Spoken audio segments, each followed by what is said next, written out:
यदि मैं आपसे कहूं कि यूपीएससी प्रीलिम्स जिसमें 100 क्वेश्चन आते हैं उसमें आप 75 से 80 क्वेश्चन सिर्फ और सिर्फ कॉमन सेंस से बिना पढ़े सॉल्व कर सकते हैं, तो पता है आप लोग मुझसे क्या कहोगे कि हाँ मैम आप फेंको हम लपेटे, हमें तो यही काम है। बट आज आपकी मैम फेक नहीं रही है, आपको करके दिखाएगी, वो भी लाइव। और हम सोल्व करेंगे यूपीएससी प्रीलिम्स 2022 का पेपर। हाँ ये वही पेपर है जिसका मैंने मेंस दिया था और मैं फेल हो गई, पता है मुझे, ऐसे मत देखो, ठीक है। और कोई पुराना पेपर सॉल्व नहीं करेंगे। आप लोगों ने बहुत सारी ऐसी वीडियोस देखी होंगी जहां लोग एलिमिनेशन टेक्निक से 10 से 15 क्वेश्चन सॉल्व करते हैं, बट हम पूरे 75 से 80 क्वेश्चन सॉल्व करेंगे, जिसमें से 40 क्वेश्चन, 40 के बराबर क्वेश्चन ऐसे हैं जिसमें आपको कोई बुक्स की जरूरत नहीं, कोई यूपीएससी से रिलेटेड नॉलेज नहीं, यानी कि बिना पढ़ाई के आप सॉल्व कर लोगे। यदि आपको यूपीएससी का यू भी नहीं आता ना तो भी आराम से बैठो फिर भी सॉल्व कर लोगे। इसका मतलब क्या हुआ कि यूपीएससी 2021 की जो कट ऑफ थी वो गई थी 87, यानी कि आप सिर्फ इसी क्वेश्चन के बेस पे आप अपना प्रीलिम्स क्लियर कर सकते हो। इसीलिए मैं इस बात पे इतना फोकस कर रही हूँ कि सोचो इतनी कम कट ऑफ थी जनरल की, तो मतलब आपका तो प्रीलिम्स सिर्फ इसी से सॉल्व हो जाएगा। लेकिन उसके अलावा भी हम 30-40 के आसपास क्वेश्चन सॉल्व करेंगे, ये भी हम कॉमन सेंस से ही करेंगे, बट इसमें थोड़ी सी और बेसिक नॉलेज की जरूरत पड़ेगी। जैसे कि आपने कुछ बेसिक बुक्स पढ़ रखी हो, जैसे कि अपनी लक्ष्मीकांत है, स्पेक्ट्रम है, थोड़ी सी आपको नॉलेज हो प्रीवियस ईयर क्वेश्चंस की, बस उसके अलावा कुछ नहीं चाहिए। सो इन्हीं के बेसिस पे हम पूरा सॉल्व कर लेंगे। और ये वीडियो उन लोगों के लिए बहुत ज्यादा जरूरी होने वाली है जो 2023 का प्रीलिम्स दे रहे हैं या 24 का दे रहे हैं, तो प्लीज वीडियो को पूरी देखना और ध्यान से देखना। तो इसके लिए सिर्फ एक आखिरी चीज की जरूरत है, तो आप लोग सोचोगे कि वो क्या है, तो वो जो चीज है, वो जो जादू है, वो इस एरो के दबाते ही आ जाएगा। तो दबा दो एरो, टिन टिन, कहाँ है जादू? अभी आएगा। ये रहा जादू। तो देखो सिर्फ एक ही मेन चीज है कि आपको एग्जाम में क्या रहना है, चिल। जैसे मैं यहाँ बैठी हूँ ना सात्विक, ऐसे एकदम ध्यान मंत, ऐसे ही उसमें रहना आपको। मुझे नाम भी नहीं आ रहा अभी इसका, इस पोजीशन का, बट एकदम ऐसे ही फोकस रहना आपको। दिमाग को एकदम खाली रखना है, फुल्ली फोकस रखना है। और आप देखना कि सिर्फ, क्योंकि सारे आंसर्स आपके सामने हैं प्रीलिम्स में, और आप देखोगे खुद ब खुद आपके सामने आंसर्स आ जाएंगे, जैसे हम इस वीडियो में भी करके दिखाएंगे। तो टाइम वेस्ट नहीं करते हैं और सीधा चलते हैं फर्स्ट क्वेश्चन की तरफ। तो चलिए शुरू करते हैं क्वेश्चन नंबर 1 से, नहीं 19 से। अब आप सोचोगे कि मैम ये कैसी नंबरिंग है, 19, 28, 1, 2, 3 का है। तो जैसा मैंने आपको पहले भी बताया कि मैंने स्टार्टिंग में 35 से 40 वो क्वेश्चन उठाए हैं जिसमें किसी नॉलेज की जरूरत नहीं है, तो नंबरिंग थोड़ी सी ऊपर नीचे मिलेगी, मैनेज कर लेना। और ये सेट ए है जो प्रीलिम्स का पेपर आया था यूपीएससी का, उसका। तो अब स्टार्ट करते हैं बिना किसी देरी के। तो फर्स्ट क्वेश्चन जो है ये है आयुष्मान भारत डिजिटल मिशन के बारे में। अब आप में से बहुत सारे ऐसे लोग होंगे जिन्होंने आयुष्मान भारत का नाम तो फिर भी सुन रखा होगा कि हाँ मैम कोई गवर्नमेंट ऑफ इंडिया की स्कीम थी जिसमें हेल्थ इंश्योरेंस देते थे 5 लाख तक का। बट अब फिर सोच लो डिजिटल भी दिया हुआ है, तो थोड़ा अंदाजा भी लगा सकते हैं कि हाँ कुछ डिजिटल से रिलेटेड होगी। पर मान लो आप लोगों को कुछ भी नहीं पता, तब भी हम इसका आंसर निकालेंगे। देखो कैसे, हमें 3 स्टेटमेंट दे रखी हैं, और जो पहली स्टेटमेंट है वो कह रही है कि private and public hospitals must adopted. अब ये वर्ड देखो, मस्ट अडॉप्टेड। अब तुम खुद ही सोचो यार, 1% पब्लिक हॉस्पिटल होता तो हम फिर भी सोचते कि हाँ यार पब्लिक हॉस्पिटल है, गवर्नमेंट कर सकती है कंपलसरी। बट प्राइवेट हॉस्पिटल तो कहाँ नहीं मिलते यार, छोटे बड़े, गली में, नुक्कड़ में, देश के कोने कोने में होते हैं। तो उनके लिए कंपलसरी करना ये ज़्यादा अजीब नहीं लग रहा, ये एक्सट्रीम स्टेटमेंट नहीं लग रही कि यार उनको भी, उनके लिए भी कंपलसरी कर दिया। तो उस बेसिस पे हम इसको जैसे ही इस वाली स्टेटमेंट को हम कर देंगे रूल आउट, और जैसे ही आप इसे रूल आउट करोगे, देखो 1 यहाँ पे भी है तो ये भी चला गया, यहाँ पे भी ये भी चली गई, ये भी चली गई, तो आपका आंसर क्या आ गया, 3। अब ये तो देखो, ये उन लोगों के लिए जो मेरे जैसे बैक बेंचर है जिनको कोई नॉलेज नहीं, पर कुछ लोग तो पढ़ लिख के भी गए होंगे, तो उनके लिए थोड़ा सा बता दूं कि जो आयुष्मान भारत डिजिटल मिशन है, इसके अंदर आपको एक डिजिटल आईडी मिलती थी, ठीक है। उस डिजिटल आईडी में क्या होगा कि आप यदि उस डिजिटल आईडी को किसी भी डॉक्टर को दोगे, तो जैसे ही वो डिजिटल आईडी डालेगा ना, आपको पूरा कच्चा चिट आ जाएगा, आपको कौन सी बीमारी है, कौन सी एलर्जी है, कौन सी मेडिकेशन है। तो अब खुद ही सोचो यार, इसमें कितने सारे प्राइवेसी कंसर्न्स हैं। तो इसीलिए ये जो है ये वॉलंटरी है, पेशेंट के लिए भी और डॉक्टर के लिए भी, ठीक है। तो चलो, अब ये होगी थोड़ी ज्ञान की बात, तो इसका आंसर क्या हो गया, बी। अब हम चलते हैं नेक्स्ट क्वेश्चन की तरफ। अब देखो नेक्स्ट क्वेश्चन, देखो मोनाजाइट, मोनाजाइट, मोनाजाइट, ये मोनाजाइट दे रखा है। अब मान लो आपको नहीं पता है किस चिड़िया का नाम है, कुछ ऐसे भी होंगे जिनको पता होगा, पढ़े लिखे भी होंगे, पर मान लो इस बार मोनाजाइट है, अगली बार कुछ और आएगा। तो ऐसे क्वेश्चंस को भी देखो कैसे डील करना है। अब देखो इसकी थर्ड स्टेटमेंट पे आते हैं सीधा।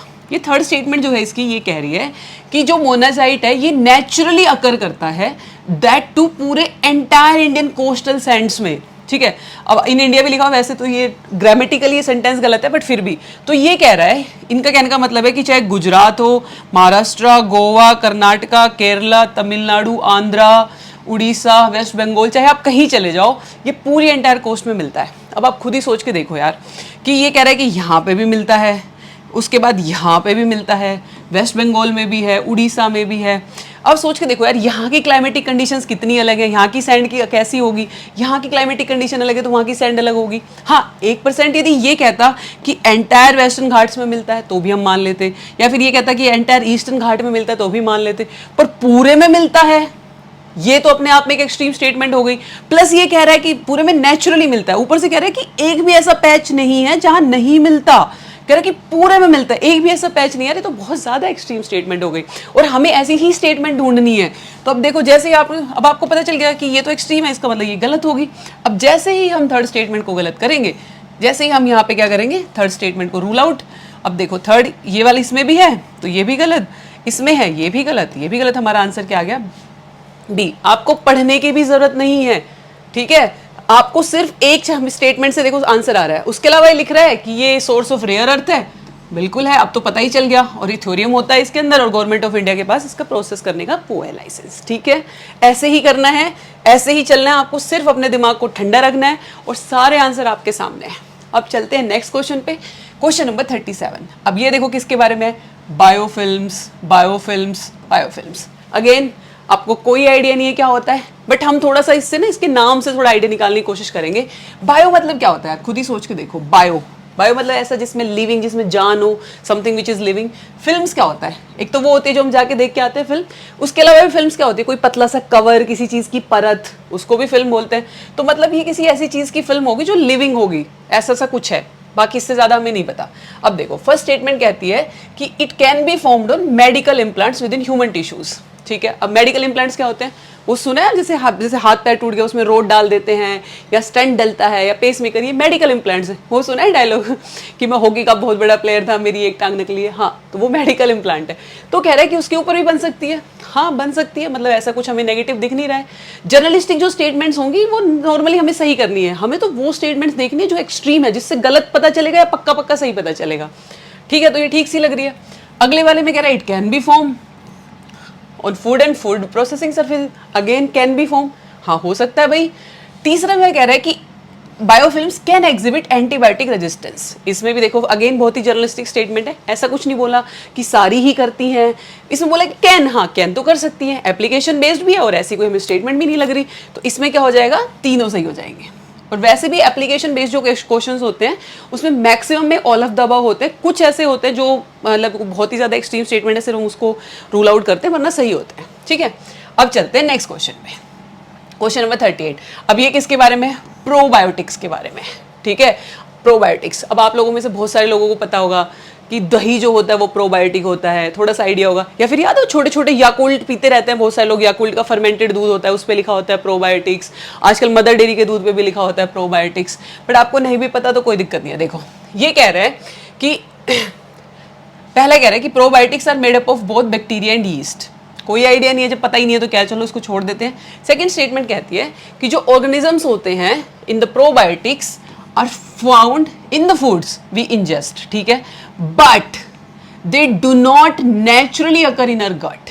अब देखो ये स्टेटमेंट तो ठीक है, ये वाली अब देखो यहाँ पे आके इसने वो कर दिया कि नेचुरली बिल्कुल भी हमारे गट में अकर नहीं करती। अब यार ऑर्गेनिजम्स है, thousands and thousands of organisms हैं, थोड़े बहुत तो हो सकते हैं ना, ट्रेस अमाउंट में तो हो ही सकते हैं ना गट में, बिल्कुल ही उसको ये कर देना कि हो ही नहीं सकते। और दूसरे यदि है नहीं तो फिर हम उन्हें बाहर से क्यों दे रहे हैं, क्या पता वो हार्मफुल हो, लेकिन हम तो इनको प्रमोट कर रहे हैं, तो उस वाले के लॉजिक से तो ये गलत हो जाएगा, ये स्टेटमेंट सेट ही नहीं बैठ रही, ठीक है। तो ये क्या हो जाएगी, गलत हो जाएगी। उसके अलावा भी आप देखो यूपीएससी जो ऐसी स्टेटमेंट देता है ना, कंट्रास्टिंग स्टेटमेंट की, पहली जर्नलिस्टिक सी है और दूसरी नेगेटिव दे रहा है, ऐसी वाली स्टेटमेंट मैक्सिमम टाइम गलत होती है, क्योंकि ये बिल्कुल रूल आउट करो कि नेचुरली तो अकर ही नहीं कर सकता। अरे यार क्यों नहीं, थोड़ा बहुत तो हो ही सकता है ना, तो उस बेसिस पे गलत हो गई। तो जैसे ही आप सेकंड गलत करोगे, देखो ये वाला ऑप्शन भी चला गया, ये वाला भी चला गया, अब फर्स्ट सही है, ठीक है। अब थर्ड देखो, थर्ड कहते हैं they help in the digestion of milk and milk sugars, they help in the digestion of milk sugars, हाँ कर सकता है, अगेन इसमें कोई हमें ऐसी नेगेटिव एक्सट्रीम स्टेटमेंट लग नहीं रही, और जिसके अंदर बैक्टीरिया और यीस्ट दोनों है, और आपको पता है कि दही हेल्प करता ही है डाइजेशन में, तो हाँ ठीक है, तो उस लॉजिक से क्या हो जाएगा इसका आंसर फर्स्ट एंड थर्ड। अब चलते हैं नेक्स्ट क्वेश्चन पे, जो है क्वेश्चन नंबर 43। इतना इजी क्वेश्चन, यदि आपको सिर्फ ये पता है कि किडनीज क्या करती हैं, यदि आपको सिर्फ इतना सा पता है कि किडनी का क्या फंक्शन होता है, तो सोचो आप यूपीएससी का एक 2 नंबर का क्वेश्चन सोल्व कर पाओगे। ठीक है, देखो यार, अब किडनी क्या करती है, यदि आपने कभी भी बचपन में पढ़ा है तो थोड़ा बहुत याद होगा, किडनी का काम करती है फिल्ट्रेशन का काम करती है, मतलब एक्स्ट्रा जो वेस्ट होता है उसको फिल्टर आउट कर देती है। ठीक है, अब देखो क्वेश्चन में क्या पूछा है, क्वेश्चन कह रहा है कि यदि रेन फॉरेस्ट और जो ट्रॉपिकल फॉरेस्ट है, यदि वो लंग्स हैं अर्थ के, और किडनी मतलब जो वेटलैंड्स है वो क्या है, किडनीज है, तो इनमें से कौन सी स्टेटमेंट सही है। अब यदि आपको वेटलैंड भी नहीं पता तो थोड़ा अंदाजा लगाओ यार, वेट मतलब गीली और लैंड मतलब जमीन, ऐसी जमीन जो हमेशा गीली रहती है, वो कह रहा है कि वो किडनी की तरह काम करती है। अब हमें 4 ऑप्शन दे रखे हैं और हमसे पूछा कौन सही है। अब देखो ऑप्शन नंबर 4 देखो, ये कह रहा है कि जो इसके अंदर जो वेटलैंड के अंदर एक्वेटिक प्लांट्स होते हैं वो एब्जॉर्ब कर लेते हैं हैवी मेटल्स को और एक्सेस न्यूट्रिएंट्स को, मतलब क्या कर रहे हैं ये, एब्जॉर्ब करके उनको फिल्टर आउट कर रहे हैं, तो फिल्ट्रेशन। किडनी भी क्या करती है, फिल्ट्रेशन। बस इतना सा इजी है, बस इतना बताओ कि किडनी क्या करती है, आपका आंसर आ गया। बाकी 3 ऑप्शन भी दे रखे हैं बट ये सबसे अप्रोप्रिएट आंसर है फिल्ट्रेशन, बस इतना सा है। ठीक है, अब चलते हैं नेक्स्ट क्वेश्चन पे, क्वेश्चन नंबर 45। अब ये है गुच्ची, इसमें गुच्ची के बारे में पूछा है। अब जो बहुत सारे साउथ दिल्ली, साउथ बॉम्बे, ये लोग हैं, इनको तो पता होगा, पर ये वो वाली गुच्ची नहीं है, थोड़ी गुच्ची द पराडा, ये वो ब्रांड वाली गुच्ची नहीं है, ये यूपीएससी वालों की गुच्ची है, तो डेफिनेटली अलग होगी। अब देखो ये गुच्ची के बारे में कह रहे हैं कि ये न्यूज़ में थी, तो इनमें से कौन सी स्टेटमेंट सही है। मतलब मैं बता रही हूँ मैक्सिमम 95+% लोगों को नहीं पता होगा कि गुच्ची का क्या थी, न्यूज़ में थी, क्या थी, नहीं थी, और ये बात यूपीएससी को पता है, और वो एक्सपेक्ट भी करते हैं कि आप लॉजिक लगाओ, ना पता हो तो हम भी वही लगाएंगे और इसका आंसर निकालेंगे। अब देखो इसकी थर्ड स्टेटमेंट देखो, थर्ड स्टेटमेंट कहती है कि ये जो है ये कमर्शियली कल्टीवेटेड होती है हिमालयन फुटहिल्स में, नॉर्थ ईस्ट इंडिया के में। अब मैं कह रही हूँ 95% प्लस लोगों ने सुन नहीं रखी होगी, यदि आपने भी नहीं सुन रखी, मैंने भी नहीं सुन रखी थी, तो मतलब, और हम यहाँ पे ये कह रहा है कि कमर्शियली कल्टीवेटेड है। अब आप खुद ही सोच के देखो यार, कोई चीज़ कमर्शियली कल्टीवेटेड हो रही है, लार्ज स्केल पे कल्टीवेटेड हो रखी है और आपने सुन भी ना रखी हो, हाँ ये हो सकता है कि ये अंदर क्या है वो नहीं पता हो, बट सुन तो रखा होगा। अब जैसे नॉर्थ ईस्ट में असम चाय और टी होती है, हमने तो सुन रखी होती है, सुन रखी होती है ना, तो इसका मतलब क्या है, यदि ये होती तो सुन रखी होती, ट्रस्ट योर नॉलेज, इसका मतलब ये नहीं है, कमर्शियली कल्टीवेटेड नहीं होती, तो नहीं होगी, तो ये वाला ऑप्शन चला गया, ये वाला चला गया। अब देखो, अब इससे एक बात तो पता हो गई कि 1 सही है। ठीक है, अब 1 क्या कहता है, अब देखो 1 देखते हैं। 1 कह रहा है कि इट इज अ फंगस, ये सही है, मतलब ये फंगस है, गुच्ची क्या है, फंगस है। ठीक है, अब देखो अब आते हैं सेकंड स्टेटमेंट पे कि अब सेकंड डिसाइड करेगी। सेकंड कह रही है it grows in some Himalayan forest areas. अब देखो यार, फंगस ही तो है, कुछ स्पेसिफिक थोड़ी बोला है, और हिमालयस तो कितने बड़े यार, जम्मू कश्मीर से लेकर नॉर्थ ईस्ट तक हिमालयस ही हिमालयस है, और सब में भी नहीं बोला, सम हिमालयन फॉरेस्ट में बोला है, जर्नलिस्टिक स्टेटमेंट है, फंगस है, फंगस जैसी चीज तो हो ही सकती है, तो इस लॉजिक से क्या हो जाएगा इसका आंसर 1 और 2। ठीक है, समझ में आ रहा ना सबको। अब चलते हैं नेक्स्ट। अब देखो, और एक और काम करते हैं, इस वीडियो को और ज़्यादा इंटरेस्टिंग बनाते हैं, और आप लोग क्या करो कि आप लोग वीडियो को पॉज करके पहले खुद क्वेश्चन पढ़ो और उसमें अपना लॉजिक लगाओ, और फिर देखो कि क्या हमारा लॉजिक मैच करता है। देखो मेरे हिसाब से तो मैच करना चाहिए, क्योंकि आपका भी वही हाल, जो तेरा हाल है वो मेरा हाल एग्जाम में भी हमारा सेम ही हाल होता है, और जिसका भी लॉजिक हो तो बताना कि हाँ मैम मैंने भी ये लॉजिक बताया लगाया था, तो कमेंट करके जरूर बताना। ठीक है, चलो अब चलते हैं नेक्स्ट क्वेश्चन पे, 46 क्वेश्चन पे। अब ये कह रहा है कि विद रेफरेंस टू पॉलीइथाइलिन टेराफिलेट, ठीक है, जो इतना ज्यादा वाइड स्प्रेड यूज में होता है हमारी डेली लाइफ में, उसके बारे में हमसे 4 स्टेटमेंट दे रखी है। अब देखो यार, पॉलीइथाइलिन टेराफिलेट पता नहीं, कोई आइडिया नहीं है, बट थोड़ा सा लग रहा है कि हाँ कुछ पॉलीथीन फैमिली का, प्लास्टिक फैमिली का होगा। और यदि आप में से थोड़े बहुत साइंस का कुछ आपको बचपन का याद हो तो हमने पढ़ा था कि हाँ ये पॉलीमर फैमिली होती है, लॉन्ग चेन फैमिली होती है, बट कोई नहीं भी पढ़ा या नहीं याद तो कोई फर्क नहीं पड़ता, हम फिर भी आंसर निकालेंगे। बट हाँ इतना तो अंदाजा लगा सकते हैं कि हाँ प्लास्टिक या पॉलीथीन जैसा कुछ होता है, और ऐसा ही कुछ इसको मान के चलते हैं। ठीक है, अब इसमें 4 स्टेटमेंट दे रखी है। ठीक है, तो जो पहली स्टेटमेंट है ये कह रही है कि जो इसके फाइबर्स होते हैं हम उनको ब्लेंड कर सकते हैं, मिक्स कर सकते हैं वूल के साथ और कॉटन फाइबर्स के साथ। ठीक है, अब यार मिक्स करने की तो कह रहा है, हाँ मिक्स तो कर सकते हैं, मिक्स करने में क्या दिक्कत है। अब आपने सुना पॉलिएस्टर के जो कपड़े होते हैं जो स्पोर्ट्स पर्सन पहनते हैं वो मिक्सचर ही तो होता है कॉटन का पॉलिएस्टर के साथ, हाँ तो मिक्स तो कर सकते हैं फाइबर को, सही लग रही है स्टेटमेंट। ठीक है, ऐसा कुछ एक्सट्रीम ही नहीं दे रखा। ठीक है, अब उसके बाद ये कह रहा है कि जो सेकंड वाली ये कह रहे हैं कि इससे जो कंटेनर्स बने होते हैं उनके अंदर हम अल्कोहलिक बेवरेज और स्टोर कर सकते हैं। हाँ, ये भी ठीक लग रही है, बट इसमें एक वर्ड आता है एनी अल्कोहलिक बेवरेज। अब पहले तो ये स्टेटमेंट नॉर्मल सी थी कि सेफ स्टोर कर सकते हैं, बट एनी बोल के ना इसको थोड़ा एक्सट्रीम बना दिया। अब हो सकता है यार कोई एक भी अल्कोहलिक बेवरेज ऐसी हो जो ना स्टोर कर पाए, और हमें तो सिर्फ एक ही एग्जांपल चाहिए ना इसको रूल आउट करने के लिए, तो ये एक्सट्रीम सी लग रही है। ठीक है, तो इसको भी डाउटफुल रखते हैं। ठीक है, उसके बाद थर्ड कह रहा है कि इससे जो बॉटल्स बनती हैं उनको रिसाइकिल कर सकते हैं, दूसरे प्रोडक्ट बना सकते हैं। अरे क्या, यदि ये प्लास्टिक जैसा कुछ है तो रिसाइकिल करने की क्या जरूरत है? बिना रिसाइकिल करे भी हम दूसरे प्रोडक्ट बना सकते हैं। कैसे? बोतल को काट के कटोरी बना दो, बोतल को काट के डब्बा बना दो। गांव में लोग डब्बा यूज करते हैं प्लास्टिक की बोतल्स का। कुछ लोग तो कूपी, जैसे वो तेल वेल डालने की होती है ना, वो भी बना लेते हैं इससे। बिना रिसाइकिल के प्रोडक्ट बना दिए हमने तो हाँ, ये हो सकता है। ठीक है, इसको भी। अब फोर्थ स्टेटमेंट देखो, ये कह रहा है कि articles made up of it, इससे जो आर्टिकल्स बनते हैं they are easily disposable by incineration और without causing any greenhouse gas emission. अब ये स्टेटमेंट देखो, एक तरफ तो आप कह रहे हो कि उसको रिसाइकल्ड भी किया जा सकता है, प्लास्टिक जैसा कुछ है, उसके फाइबर जो उसको ब्लेंड भी किया जा सकता है, और यदि प्लास्टिक जैसा कुछ है तो दूसरी तरफ आप कह रहे हो कि इजीली डिस्पोजेबल है और जरा सी भी ग्रीन हाउस गैस नहीं निकलती। ये तो बहुत ज़्यादा एक्सट्रीम हो गया, पॉसिबल ही नहीं है। वरना यदि ये पॉसिबल हो तो प्लास्टिक की सारी प्रॉब्लम ही खत्म हो जाए यार, कि हम उसको जला भी दें और ग्रीन हाउस गैस भी ना निकले। यही तो प्लास्टिक इसलिए तो इतना बड़ा है, वो प्रॉब्लम क्रिएट कर रहा है कि इजीली डिस्पोजेबल नहीं है, तो ये तो डेफिनेटली गलत होगी। अब देखो, फोर्थ एलिमिनेट किया, ये भी चला गया, ये भी चला गया, थर्ड सही है।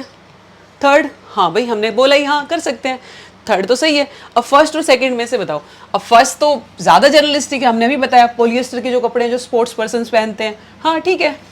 अब ये इसमें एन नहीं होने की वजह से गलत हो गया, तो हमारा आंसर क्या हो जाएगा? First and third. बस ऐसे ही लॉजिक लगाना है, इतना ईजी है। ठीक है, अब चलते हैं नेक्स्ट क्वेश्चन पे, 67 पे। अब देखो, ये क्वेश्चन है वियतनाम के बारे में। अब इसकी फर्स्ट स्टेटमेंट देखो, इसकी फर्स्ट स्टेटमेंट कहती है कि Vietnam has been one of the fastest growing economies in the world in recent years. अब देखो, इन्होंने बोला है one of the fastest, not the fastest. यदि फास्टेस्ट होता तो फिर एक्सट्रीम स्टेटमेंट होती, फिर हमें सोचना पड़ता, but one of the fastest तो हो सकता है। प्लस हमने इसके बारे में ऐसा भी कुछ नहीं सुना जैसे श्रीलंका में क्राइसिस हो गए या फिर पाकिस्तान में इकोनॉमिक क्राइसिस चल रहे हैं, हमने ऐसा भी कुछ नहीं सुना। अच्छी खासी डेवलपमेंट चल रही है, तो इसका मतलब ये हो सकता है, बहुत जर्नलिस्टिक स्टेटमेंट है और ये सही होगी। ठीक है, यदि आप इसको सही करते हो, देखो दो ऑप्शन तो आपके यहीं से एलिमिनेट हो गए। ठीक है, हमारे पास सिर्फ यही ऑप्शन बचे हैं, ये हो गया 50-50 पे आ गए। उसके अलावा एक और भी तरीका है इसको एलिमिनेट करने का। फिफ्थ स्टेटमेंट देखो, फिफ्थ स्टेटमेंट कहती है कि Vietnam has the most, not one of the most productive E service sector in the Indo Pacific region. अब ये देखो, एक्सट्रीम बना रहा है इसको मोस्ट, और इंडो पैसिफिक में तो इंडिया भी है यार, और हमारा तो ई सर्विस सेक्टर बहुत अच्छा है भाई साहब, बहुत कच्चे काट रखे हैं हमने तो हमारा तो बहुत अच्छा है। तो इस वजह से क्या हो गया, फिफ्थ स्टेटमेंट गलत हो गई। हाँ, तो ये वाला वैसे भी देखो ऑप्शन चला गया, रिकन्फर्मेशन भी हो गई। अब देखो, सेकंड स्टेटमेंट कहती है कि Vietnam is led by a multi party political system. अब देखो यार, ये क्या है, एक फैक्ट है। अब या तो ये राइट होगा या ये रॉन्ग होगा, फैक्ट है ये तो। ठीक है, अब आपको पता है नहीं पता है, मैं मान के चल रहा हूँ नहीं पता है, क्योंकि हम बिना नॉलेज की बात कर रहे हैं। थर्ड फोर्थ देखो, थर्ड फोर्थ कह रहा है, थर्ड स्टेटमेंट कहती है कि जो इकोनॉमिक ग्रोथ है उसको लिंक कर रहे हैं integration with global supply chain, focus on export. Journalistic statement है, हाँ ये कर देंगे। फोर्थ भी कह रहा है कि लॉन्ग टाइम से वियतनाम की लो लेबर जो कॉस्ट है और जो स्टेबल एक्सचेंज रेट्स हैं उनकी वजह से ग्लोबल मैन्युफैक्चरर बना है। ठीक है भाई, ये भी बहुत जर्नलिस्टिक स्टेटमेंट है। इन दो, ये एक तरफ ये दोनों स्टेटमेंट है, एक तरफ ये दोनों स्टेटमेंट है, तो इन दोनों के कंपैरिजन में इसके गलत होने के चांसेस ज्यादा है, क्योंकि ये एक फैक्चुअल स्टेटमेंट है। तो उस लॉजिक से हम जाएंगे तो इसका आंसर क्या हो जाएगा, 1, 3 एंड 4। ठीक है, वैसे इसका आंसर भी यही है, बट वैसे भी प्रोबेबिलिटी वाइज सोच के देखो, फैक्ट का तो गलत होने के चांसेस ज्यादा है, ये तो जर्नलिस्टिक स्टेटमेंट है ना, इनका तो क्या गलत होगा। ठीक है, तो आंसर क्या हो गया, 1, 3 एंड 4। अब चलते हैं नेक्स्ट क्वेश्चन, क्वेश्चन नंबर 79 पे। अब देखो यार, ये क्वेश्चन है टी बोर्ड के बारे में, जो इंडिया में टी बोर्ड है उसके बारे में हमें 4 स्टेटमेंट दे रखी है और हमें बताना है कि कौन सा सही है। तो पहली स्टेटमेंट कहती है कि जो टी बोर्ड है ये स्टैट्यूटरी बॉडी है। ठीक है, अब इसके बारे में एक इंटरेस्टिंग बात बताऊंगी, बट हमें नहीं पता, क्योंकि मैं अगेन वही कह रही हूँ, बिना पढ़े तो चलो हमें कोई आइडिया नहीं है, इसको डाउटफुल रखते हैं कि हाँ हो भी सकती है, नहीं भी नहीं पता। सेकंड कहता है कि भाई ये मिनिस्ट्री ऑफ एग्रीकल्चर और फार्मर्स वेलफेयर के अंदर आती है, अगेन कोई आइडिया नहीं है किसके अंदर आती है, इसको भी अभी डाउटफुल रखते हैं। ठीक है, थर्ड स्टेटमेंट कहती है कि जो टी बोर्ड है इसका हेड ऑफिस कहाँ पे है, बेंगलुरु में। अब ये वो स्टेटमेंट है जिसके बारे में हम कुछ कर सकते हैं। अब तुम खुद ही सोचो यार, जब भी हम चाय के बारे में सोचते हैं, बहुत सारे चाय लवर भी होंगे क्लास में, तो जब भी हम चाय के बारे में सोचते हैं तो हमें क्या इमेज ध्यान आती है कि यार वो जो नॉर्थ ईस्ट की विमेंस होती हैं जिन्होंने पीछे वो टोकरी सी टांग रखी होती है, उसके अंदर टी लीव्स इकट्ठे कर रही होती हैं, और पॉपुलर टीज के कौन से नाम ध्यान आते हैं, कौन सी चाय, दार्जिलिंग टी, असम टी, इन्हीं के नाम ध्यान आते हैं ना। ठीक है, तो इसका मतलब क्या है कि इसकी मैक्सिमम प्रोडक्शन कहाँ पे होती है, तो नॉर्थ ईस्ट में या फिर वेस्ट बंगाल साइड को। तो अब या तो इसका हेड ऑफिस इधर होना चाहिए क्योंकि यहाँ ज़्यादा प्रोडक्शन होती है, या फिर इसका हेड ऑफिस दिल्ली में भी हो सकता है क्योंकि भाई दिल्ली कैपिटल है, पावर सेंटर है, वहाँ पे भी हो सकता है, तो वहाँ पे भी हो सकता है। बट बैंगलोर में ना तो यहाँ ज़्यादा प्रोडक्शन होती है, आपने कभी नहीं सुना होगा कर्नाटका टी या केरला टी, तो इसका मतलब क्या है कि यहाँ तो नहीं हो सकती। तो उस लॉजिक से क्या हो गया, ये हो गया गलत। अब थर्ड स्टेटमेंट हो गई गलत, ठीक है, तो इसमें थर्ड को कर देंगे एलिमिनेट, तो ये चला गया और ये चला गया। अब आती है फोर्थ स्टेटमेंट, ये कहती है कि the board has overseas offices at Dubai and Moscow. हाँ, ये भी फनी पकड़ा है। बहुत सारे बच्चे ऐसे होंगे जिन्होंने सोचा होगा कि अरे यार टी बोर्ड है, इसका ऑफिस दुबई और मॉस्को में क्या करेगा, तो इस हिसाब से फोर्थ गलत हो गई, तो यहाँ से भी गया, यहाँ से भी गया, यहाँ से भी गया, और हमारा तो आंसर भी आ गया एलिमिनेट करने से। यूपीएससी को भी ये बात पता है, इतने प्लेन में नहीं देगी बेटा वो, ठीक है, कि आपका इतना भी प्लेन में सर्व करके नहीं देगी। और आप खुद ही सोचो यार, हम तो एंशिएंट टाइम से चाय पीते आए हैं, हाँ मतलब ओवरसीज ऑफिसेज तो हो सकते हैं भाई, हमने दुनिया को चाय पीना सिखाया, हम इतना एक्सपोर्ट करते हैं टी का, तो ओवरसीज ऑफिसेज हो सकते हैं, उसमें क्या दिक्कत है। और अब तो हमें पता भी है थर्ड एलिमिनेट करने के बाद कि फोर्थ दोनों में है, इसका मतलब फोर्थ सही स्टेटमेंट है। ठीक है, अब हमें फर्स्ट और सेकेंड में से देखना है कि कौन सी सही है। अब मेरे को दो आपको अच्छी बातें बतानी थी, दोनों चीज़ें। एक तो जितने भी बोर्ड होते हैं ना, जैसे कि आपको यहाँ पे टी बोर्ड दे रखा है, उसके अलावा आपका इलेक्ट्रिसिटी बोर्ड है, या फिर आपका जल बोर्ड है, या फिर हाउसिंग बोर्ड है, ये सब बोर्ड है ना, ये मैक्सिमम स्टैट्यूटरी बॉडीज ही होते हैं।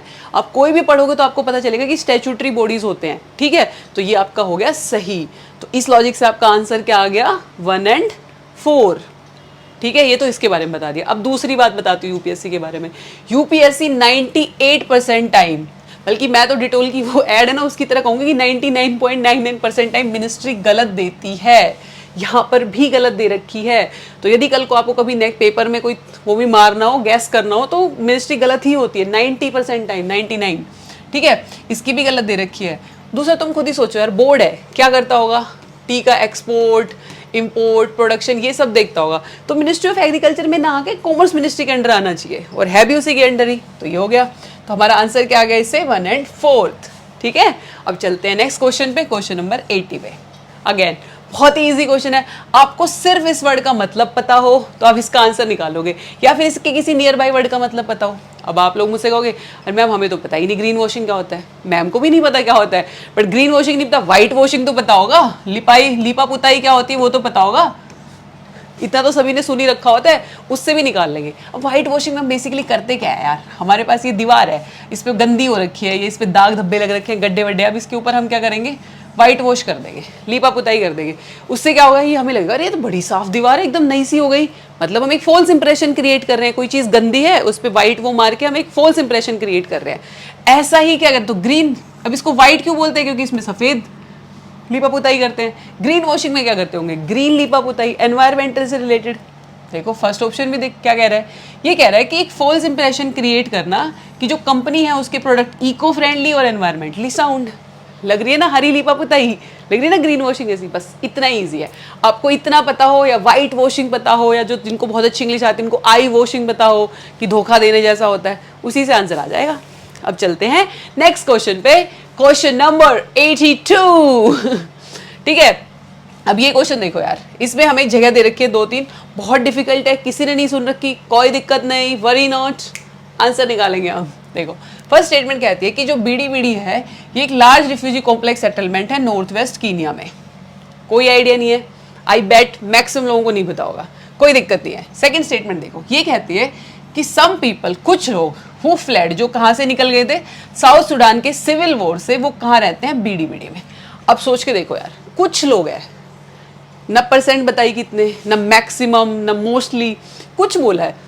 कुछ तो यार कहीं भी जाके रह सकते हैं, यहाँ पे भी रह सकते हैं, कुछ तो यूरोप में भी जाके रह सकते हैं, लैटिन अमेरिका में भी, कहीं पे भी आ सकते हैं ना, कुछ ही तो लोग हैं, कुछ लोग तो कहीं भी जा सकते हैं। वेरी वेरी जर्नलिस्टिक स्टेटमेंट, तो ये तो डेफिनेटली सही हो जाएगी। जैसे ही आपका 2 सही हो गया तो ये तो चला ही गया भाई कि 2 सही है। ठीक है, अब देखते हैं थर्ड स्टेटमेंट। थर्ड कहती है कि some people again who fled from civil war, जो सोमालिया में हुआ था, वो दादाब रिफ्यूजी कॉम्प्लेक्स में रहते हैं, ठीक है, जो कीनिया में है। अब again this is also very journalistic statement कि भाई कुछ लोग यहाँ रहते हैं, कुछ लोग यहाँ पे भी रह सकते हैं, ठीक है, तो ये भी सही हो जाएगी, अगेन सेम जर्नलिस्टिक, तो थर्ड भी सही है। अब या तो ये हो सकता था, सेकंड और थर्ड तो दोनों सही है, अब या तो ये हो सकता है कि तीनों सही है, पर वो तो हमारे पास ऑप्शन में ही नहीं है तो इसका मतलब क्या है कि जो फर्स्ट है वो गलत है। आंसर क्या हो गया, 2 और 3। अब दो और भी सोच सकते हो रिकन्फर्मेशन के लिए कि ये कह रहा है कि जो केनिया वाला रिफ्यूजी कॉम्प्लेक्स है उसका नाम तो दादाब है, तो इसका मतलब क्या हुआ, जो बीडी बीडी है वो यहाँ नहीं है, यहाँ वाले का नाम क्या है, दादाब, ठीक है। तो आपका आंसर आ गया 2 और 3। अब चलते हैं नेक्स्ट क्वेश्चन पे, क्वेश्चन नंबर 89 पे। अब ये क्वेश्चन कह रहा है कि जो वाइल्ड लाइफ प्रोटेक्शन है, जो इंडियन लॉ है किसके बारे में, वाइल्ड लाइफ प्रोटेक्शन के बारे में, उससे हमें 3 स्टेटमेंट दे रखी है और हमसे आंसर पूछ रखा है क्या होगा। अब थर्ड सीधा देखते हैं थर्ड स्टेटमेंट। तीसरी स्टेटमेंट कहती है कि apprehension of a protected wild animal becoming a danger, किसको भाई, किसको खतरा, ह्यूमन लाइफ को, ये सफिशिएंट ग्राउंड होता है उसको पकड़ने के लिए भी, कैप्चर करने के लिए भी और इवन उसको मारने के लिए भी, ठीक है। अब आप सोचो, अब यहाँ पे इसके बाद का देखोगे ना तो ये ठीक लग रहा है, बट एक वर्ड है इस पे ध्यान देना, एप्रीहेंशन।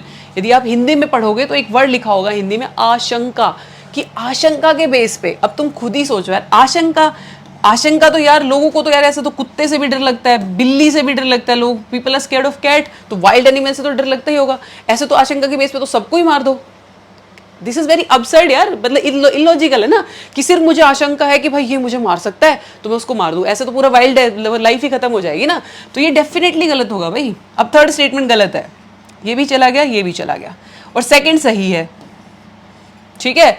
अब हमें सिर्फ फर्स्ट चेक करनी है, फिर भी देख लेते हैं सेकंड, एक बार देख लेते हैं। सेकंड कह रहा है कि भाई जो वाइल्ड एनिमल्स है जिसको हम प्रोटेक्टेड डिक्लेयर कर देते हैं, फिर चाहे वो हमें प्रोटेक्टेड एरिया के अंदर मिले या बाहर मिले, उसे इक्वल प्रोटेक्शन मिलेगी। हाँ वैसे तो सही है भी, बट वैसे लॉजिकल भी है यार।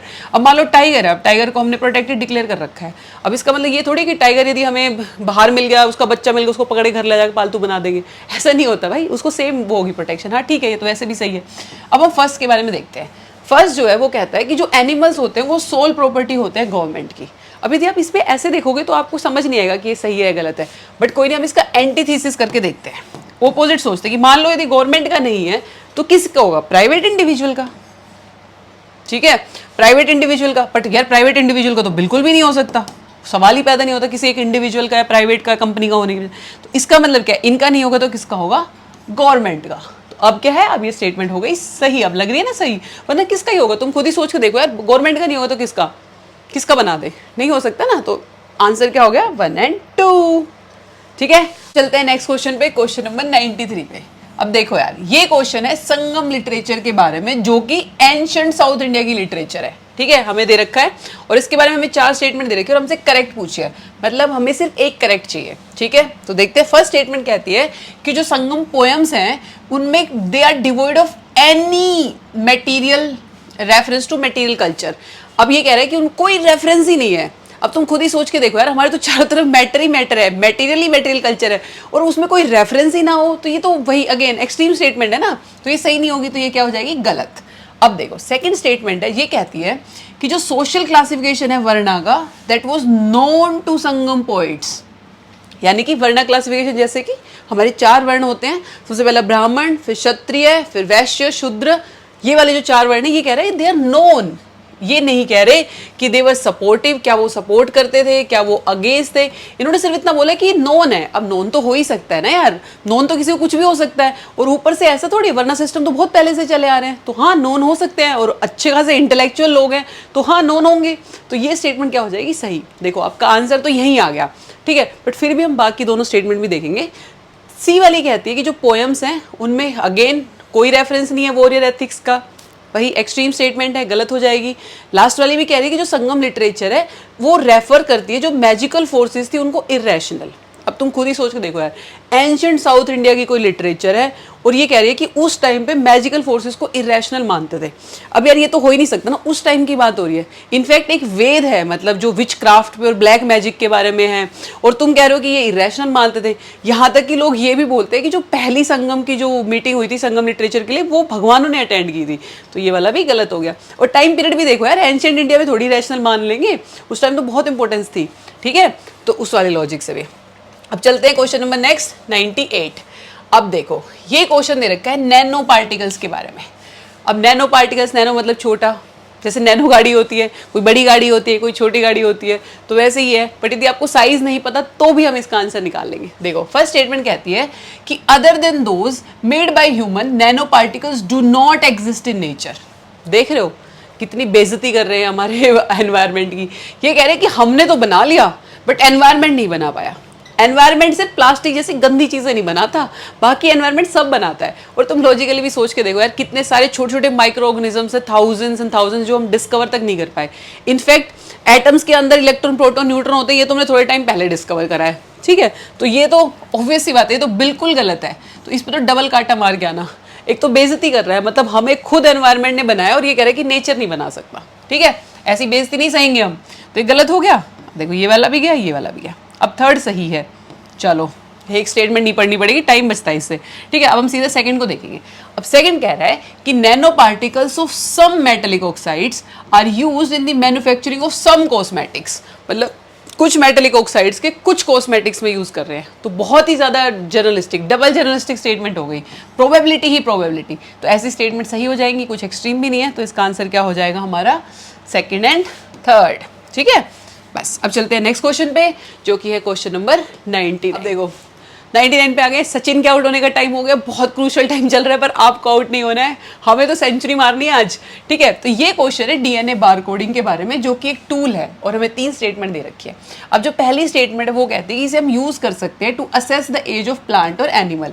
अब आपको वैसे देखने में तो सही लग रहा होगा, बट लॉजिकली सोचो, जब आप 2 साल के हो तो भी आपका डीएनए सेम है, जब आप कल को 70 के हो जाओगे तब भी डीएनए सेम रहेगा, और जब आप 101 के होके मरोगे तो भी आपका डीएनए सेम रहेगा। डीएनए थोड़ी चेंज हो रहा है। इसका मतलब क्या है कि एज नहीं बता सकता। ठीक है, बाकी बहुत कुछ बता देगा, सब कुछ, बाकी सब कुछ बता देगा, बट एज नहीं बता सकता। तो फर्स्ट स्टेटमेंट हो गई गलत, ये भी चला गया, ये भी चला गया। थर्ड सही है। अगेन हमें बचा लिया है, एक स्टेटमेंट कम पढ़नी पड़ेगी। सेकेंड वाली देखो, सेकेंड वाली कहती है कि जो बार कोडिंग है इसको हम यूज करेंगे distinguish among the species that look alike. अब आप लॉजिकली सोचो भाई, बार कोडिंग क्या होता है, एक ऐसा एक होता है, उस पर लाइंस लाइंस लाइंस लाइंस ही लगी होती है, यही तो होता है बार कोड। और मान लो आपके पास एक जैसी 2 टी-शर्ट है, आपको भी मॉल में शॉपिंग करने गए होगे, फ्रूट्स लेने गए हो, कहीं पे भी जाते हो, तो आप देखते हो आपके पास एक जैसी 2 टी-शर्ट है, तो बार कोडिंग है जो उसको अलग करती है कि ये टी-शर्ट है, ये कपड़ा है। ठीक है, तो यही तो बोल रहा है। हाँ, ये तो बेसिक टूल ही है इसका, कि डिस्टिंग्विश कर देगी स्पीसीज को जो एक जैसे दिखते हैं। 2 स्पीसीज एक जैसे दिख रहे हैं, उनको अलग अलग कर देगी। हाँ, तो ये तो है ही फंक्शन, तो ये सही है। थर्ड पहले ही सही था, तो हमारा आंसर क्या हो गया, डी। ठीक है, अब चलते हैं नेक्स्ट क्वेश्चन पे, 71 पे। अब ये देखो, ये क्वेश्चन कहता है कि इंडिया में कौन है जो कंपाइल करता है किसको, इंफॉर्मेशन को, किस पे, इंडस्ट्रियल डिस्प्यूट से रिलेटेड, क्लोजर से रिलेटेड, रिट्रेंचमेंट से रिलेटेड, ले ऑफ से रिलेटेड, किसका, इन फैक्ट्रीज एम्प्लॉइंग वर्कर्स। ध्यान से पढ़ना है, नॉट ऑल फैक्ट्रीज, सिर्फ दोज फैक्ट्रीज जो वर्कर्स को एम्प्लॉइज करती है। अब 4 ऑप्शन दे रखे हैं। फर्स्ट वाला कहता है कि सीएसओ करता है। अब सीएसओ तो पता ही, इतनी बड़ी बॉडी है, सुना भी होगा आपने, नेशनल अकाउंटिंग प्रिपेयर करना, ये वो, तो ये नहीं करती, ये और बहुत अलग अलग काम करती है। सेकेंड कहता है डीपीआईआईटी। अब इसके नाम से ही आपको पता चल जाएगा, ये है कि प्रमोशन करना है इंडस्ट्री एंड इंटरनल ट्रेड का, बहुत प्रमोशन करना है। अब यहाँ तो सिर्फ उन्हीं कंपनीज की बात हो रही है, फैक्ट्रीज की, जो वर्कर्स की बात एम्प्लॉय करते हैं, लेकिन ये तो इससे बहुत ज़्यादा काम करते हैं ना। ये तो ट्रेड को, इंटरनल ट्रेड को प्रमोट करना है, इंडस्ट्री को प्रमोट करना है, तो ये भी नहीं हो सकता। अब देखते हैं थर्ड है लेबर ब्यूरो। हाँ, लेबर ब्यूरो हो सकता है, क्योंकि लेबर्स की यहाँ बात हो रही है कि उनके रिट्रेंचमेंट से रिलेटेड, हाँ ये हो सकता है, बट अभी देखते हैं क्या पता इससे भी कोई ज़्यादा अप्रोप्रिएट हो। फिर देखते हैं लास्ट वाली, ये कह रहा है कि national technical man power information system, मतलब ये टेक्निकल मैन पावर के इंफॉर्मेशन से रिलेटेड है, नॉट ऑल। ठीक है, तो ये भी गलत हो जाएगा। तो इसका मतलब क्या है कि सबसे मोस्ट अप्रोप्रिएट आंसर क्या होगा, labour bureau. And again UPSC is not about the correct answer, it's about the most appropriate answer. ठीक है, अब चलते हैं नेक्स्ट क्वेश्चन नंबर 7 पे। अब ये कहता है कि इनमें से कौन सी एक्टिविटीज है जो रियल सेक्टर का काम करती है इकोनॉमी में। अब देखो रियल सेक्टर है, जैसे अब घर के नहीं बोलते हैं कोई रियल काम करो, ये क्या मतलब पैसे इधर उधर करना ये कोई काम है? काम करना तो वो वाला काम करो जिसमें मेहनत लगती है। तो बस उसी से थोड़ा अंदाजा लगाना है कि रियल सेक्टर, इकोनॉमी के में तो सारे सेक्टर हो सकते हैं, ठीक है, गुड्स सर्विसेज सब आते हैं, बट ये रियल वर्ड देने से थोड़ा वो है, ठीक है। तो पढ़ते हैं। पहला कहता है कि फार्मर हार्वेस्टिंग देयर क्रॉप्स, हाँ हो रहा है भाई कुछ काम, नॉर्मल से हार्वेस्ट कर ली, ठीक है। दूसरे वाले में कह रहा है कि टेक्सटाइल मीन्स जो है वो रॉ कॉटन को कन्वर्ट कर दे फैब्रिक में, अगेन कुछ सॉलिड काम हो रहा है, रियल काम हो रहा है, ये भी सही है। थर्ड वाला कहता है कि कोई कमर्शियल बैंक है वो मनी लैंड कर रहा है किसी कंपनी को, सिर्फ पैसा दे रहा है, ठीक है, सर्विस हो रही है। फोर्थ वाला कहता है कि कोई कॉर्पोरेट बॉडी है जो बॉन्ड्स इशू कर रही है ओवरसीज, अगेन मनी की बात हो रही है।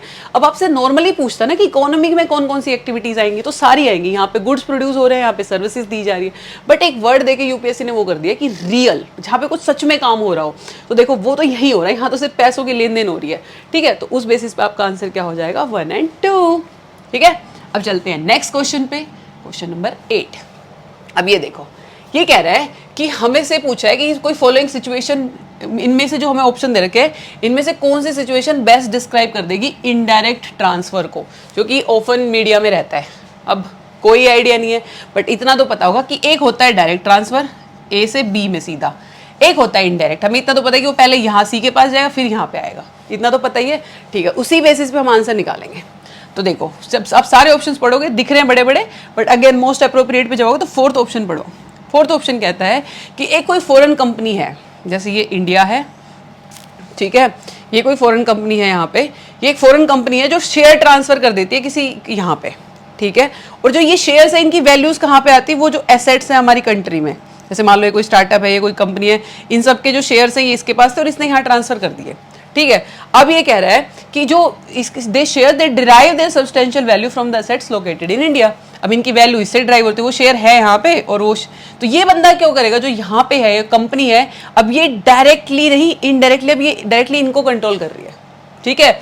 अब मतलब क्या हुआ कि ये जो कंट्रोल है वो अब यहाँ चला गया, इनडायरेक्ट ट्रांसफर हो गया। इन्होंने कंपनी बेची नहीं है, सिर्फ शेयर ट्रांसफर कर दिए, जो शेयर्स पहले इसके पास होते थे अब उसने इसको ट्रांसफर कर दिए। तो इसका मतलब क्या हुआ कि रिटर्न में जो ये है इनका कंट्रोल भी यहाँ ट्रांसफर हो गया, तो हो गया ना इनडायरेक्ट ट्रांसफर, डायरेक्ट ना होके इनडायरेक्ट ट्रांसफर, ठीक है। डायरेक्ट तो इन्होंने इसको दिए थे, बट अब देखो यहाँ चले गए, तो क्या हो जाएगा इसका आंसर डी। अब चलते हैं नेक्स्ट क्वेश्चन पे, क्वेश्चन नंबर 37। अब आप लोग बोलोगे बायोफिल्म्स, आप लोग बोलोगे अरे मैम ये तो हमने पहले ही कर दिया, बट ये क्वेश्चन मैंने यहाँ पे इसलिए डाला है एक और चीज़ बताने के लिए यूपीएससी के बारे में। यूपीएससी हर साल आपको कम से कम 5 या 6 सिर्फ और सिर्फ एप्लीकेशन बेस्ड क्वेश्चन देती है, और जिसका आंसर होता है all of the above. Maximum cases में यदि कोई एक ऐसी स्टेटमेंट होगा जिसमें नहीं होगा तो वो स्टेटमेंट गलत आपको आराम से दिखेगी, बहुत ही नेगेटिव या एक्सट्रीम से दे रखी होगी, तो आपको देखते ही पता चल जाएगा। अदरवाइज मैक्सिमम जो एप्लीकेशन बेस्ड क्वेश्चन होते हैं उनका आंसर होता है ऑल ऑफ द अबव, और वो हम देखेंगे भी। तो मतलब ये है कि आपको बड़े आराम से, यदि आप इनमें सब में ऑल ऑफ द अबव भी करके आओगे तो 10 में से आपके 8 तो सही होंगे, और यदि 6 क्वेश्चन है तो 5 हो जाएंगे सही, ठीक है। अब यहाँ देखते हैं, जैसे इसका तो हमें पता है इसका आंसर है डी। नेक्स्ट क्वेश्चन देखते हैं, ये है वेब 3.0 के बारे में, 3 स्टेटमेंट दे रखी है। अब आपको पता है जो फिलहाल चल रहा है वो है वेब 2.0, तो हमें उससे कुछ एडवांस की बात कर रहे हैं, ठीक है। अब ये कहता है कि जो वेब 3.0 टेक्नोलॉजी है ये अनेबल करती है लोगों को to control their own data. हाँ, यदि अभी 2.0 चल रहा है तो और ज़्यादा अच्छा क्या हो सकता है 3.0 में, कि हम अपना डाटा खुद कंट्रोल करें, और ज़्यादा डेमोक्रेटिक हो जाएगी चीज़ें। हाँ तो ठीक है, एडवांस भी है, फ्यूचरिस्टिक भी है, ठीक है, एप्लीकेशन बेस्ड है, ये सही हो गया। सेकेंड कहता है कि जो 3.0 है ये ब्लॉकचेन बेस्ड सोशल नेटवर्क है। अब आपको पता है यदि आपको कुछ ऐसा करना है, किसी चीज़ को डिसेंट्रलाइज करना है, तो वो ब्लॉकचेन बेस्ड ही होना चाहिए ताकि हर एंड यूज़र उसको कंट्रोल कर सके, ठीक है भाई, ये भी सही है। और आजकल वैसे ही सब कुछ ब्लॉकचेन बेस्ड हो रहा है, तो ये भी। अब आता है थर्ड कहता है कि जो 3.0 है ये यूजर्स कलेक्टिवली कंट्रोल करेंगे, ऑपरेट करेंगे, ना कि कॉर्पोरेशन। और हाँ, ये प्रॉब्लम भी चल रही है, फिलहाल जो हमारा डाटा है वो बड़ी बड़ी कॉर्पोरेट हाउसेस कंट्रोल करते हैं, तो डाटा मैनिपुलेशन की भी दिक्कत है, प्राइवेसी के भी कंसर्न्स है। बट यदि हम अपना डाटा खुद ही कंट्रोल करने लग जाएंगे तो ये वाला भी चला जाएगा, अगेन फ्यूचरिस्टिक, तो आंसर विल बी डी, ठीक है। एप्लीकेशन बेस्ड था, बिना पढ़े भी तीनों कर देते तो भी सही होता। अब चलते हैं 33 पे। अब ये कहता है कि कोई रेफरेंस में सॉफ्टवेयर एज अ सर्विस, इनमें से कौन सी स्टेटमेंट सही है। सास के बारे में पूछा है, आपको कोई आइडिया नहीं है, कोई दिक्कत नहीं है, हम वर्ड को ब्रेक करके समझेंगे। सास पहला कह रहा है सॉफ्टवेयर, अब इतना तो समझ में आता होगा, एक होता है हार्डवेयर, एक होता है सॉफ्टवेयर। हार्डवेयर मतलब आपका जो कंप्यूटर है वो हार्डवेयर है। सॉफ्टवेयर क्या है? सॉफ्टवेयर है जैसे आपका गूगल क्रोम जो है वो एक सॉफ्टवेयर है जिसमें आप कुछ भी सर्च कर पाते हो, ठीक है। तो ये याद रखना, हार्डवेयर की नहीं सॉफ्टवेयर की बात कर रहा है। अब ये कहता है कि कोई सॉफ्टवेयर है वो एज ए सर्विस काम कर रहा है, ठीक है, मतलब आपको कोई सर्विस प्रोवाइड कर रहा है। जैसे कि सर्विस क्या हो सकती है, आप मिनिमम क्या सोच सकते हो, मेल भेजना एक सर्विस है कि भाई आप क्रोम में जाके अपना जीमेल ओपन करके किसी को भी मेल भेज सकते हो, ठीक है, एक सर्विस है। आपको एक एग्जाम्पल दिमाग में है, अब आप उससे सोच के चलोगे तो आंसर आ जाएगा कि हाँ भाई कोई ठीक है, सॉफ्टवेयर मतलब मेल का जैसे लेके चलना है। अब ये कहता है कि जो सास है वो बायर्स को कस्टमाइज कर सकते हैं यूजर इंटरफेस को and can change their data fields. हाँ कर सकते हैं भाई, तुम मेल के बारे में तुम खुद ही सोच के देखो, तुम्हारा सॉफ्टवेयर है, तुम उसको कस्टमाइज कर सकते हो, ठीक है, और डाटा फील्ड्स भी चेंज कर सकते हो। हाँ कुछ ऐसा लग नहीं रहा, सही है, सही हो गई स्टेटमेंट।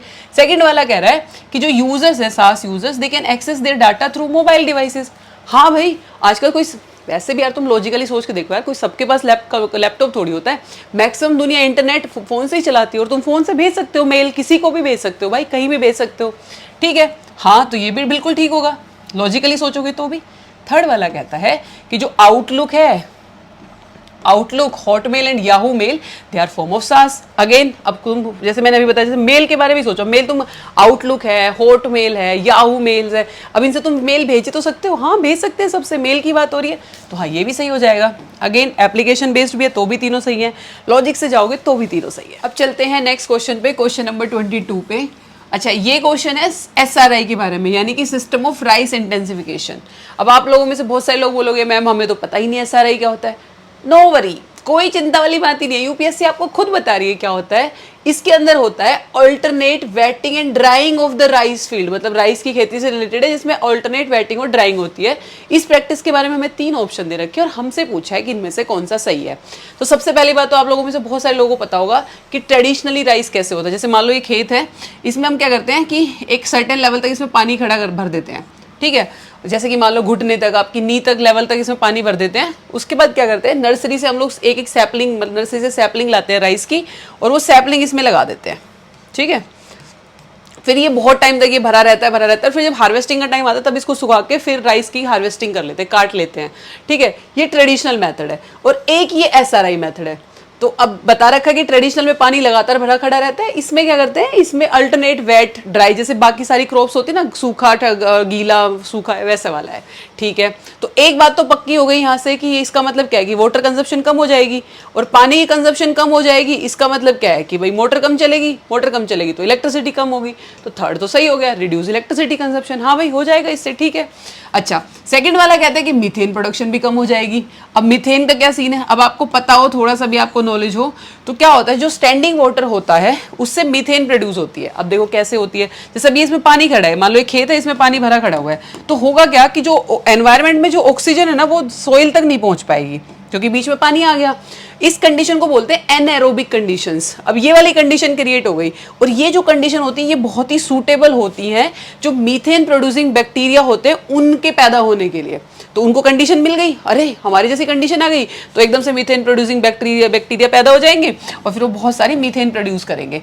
इस प्रोसेस को मिथेनोजेनेसिस भी कहते हैं। ये ज्ञान के लिए हो गया बट वैसे भी तो इससे मीथेन प्रोड्यूस होती है, ठीक है भाई। जब पानी नहीं भरा, जब कम टाइम के लिए भरा खड़ा रहेगा तो एनारोबिक कंडीशन नहीं बनेगी तो मीथेन प्रोडक्शन भी रिड्यूस हो जाएगा, ठीक है। और एक और बात ये ध्यान रखना, इसी से रिलेटेड इसी साल 2022 के ही पेपर में यूपीएससी ने एक क्वेश्चन पूछा था और ऐसे 2 क्वेश्चन थे जिनके आंसर दूसरे क्वेश्चन में थे। उस क्वेश्चन में पूछा था कि मीथेन कौन सी क्रॉप से प्रोड्यूस होती है, तो राइस से, ठीक है। ये याद रखना, जब वो क्वेश्चन आएगा तो मैं बताऊंगी भी। तो ये भी सही हो गया। फर्स्ट वाला कहता है कि सीड रिक्वायरमेंट भी कम हो जाएंगी। अब ये सोचो, वैसे ही एप्लीकेशन बेस्ड है, तीनों सही होंगे बट फिर भी अब सोचो, जब ये वाला था ट्रेडिशनल मेथड, इसमें हम क्या करते थे, सैपलिंग ला के लगाते थे। अब स्टैंडिंग मोटर है यार, कुछ सैपलिंग ऐसी होंगी जो सड़ जाएंगी, गल जाएंगी, तो मतलब क्या होगा कि जो सीड रिक्वायरमेंट है वो ज़्यादा होगी। जबकि जो नया वाला मेथड है SRI, इसके अंदर क्या होगा कि आप बो दोगे, जैसे आप जो सीड बोगे वो सब सारे वो हो जाएंगे, सो जाएंगे, तो सीड रिक्वायरमेंट भी कम हो जाएगी। तो आंसर क्या हो गया, D, ठीक है। एप्लीकेशन बेस्ड है वैसे भी और वैसे भी। अब चलते हैं नेक्स्ट क्वेश्चन की तरफ, क्वेश्चन नंबर 36। ये हमें यहाँ पे 3 कम्युनिकेशन टेक्नोलॉजी दे रखी है और हमसे पूछा है कि इनमें से कौन सी ऐसी है जो शॉर्ट रेंज या तो डिवाइसेस है या टेक्नोलॉजी है, दोनों पूछी है, ठीक है। तो देखते हैं। अब देखो फर्स्ट लिखा हुआ है क्लोज सर्किट टेलीविजन। अब आप में से बहुत सारे लोगों को नहीं पता होगा बट ध्यान से देखो ये क्या है। ये सी और टेलीविजन को क्या बोलते हैं, टीवी।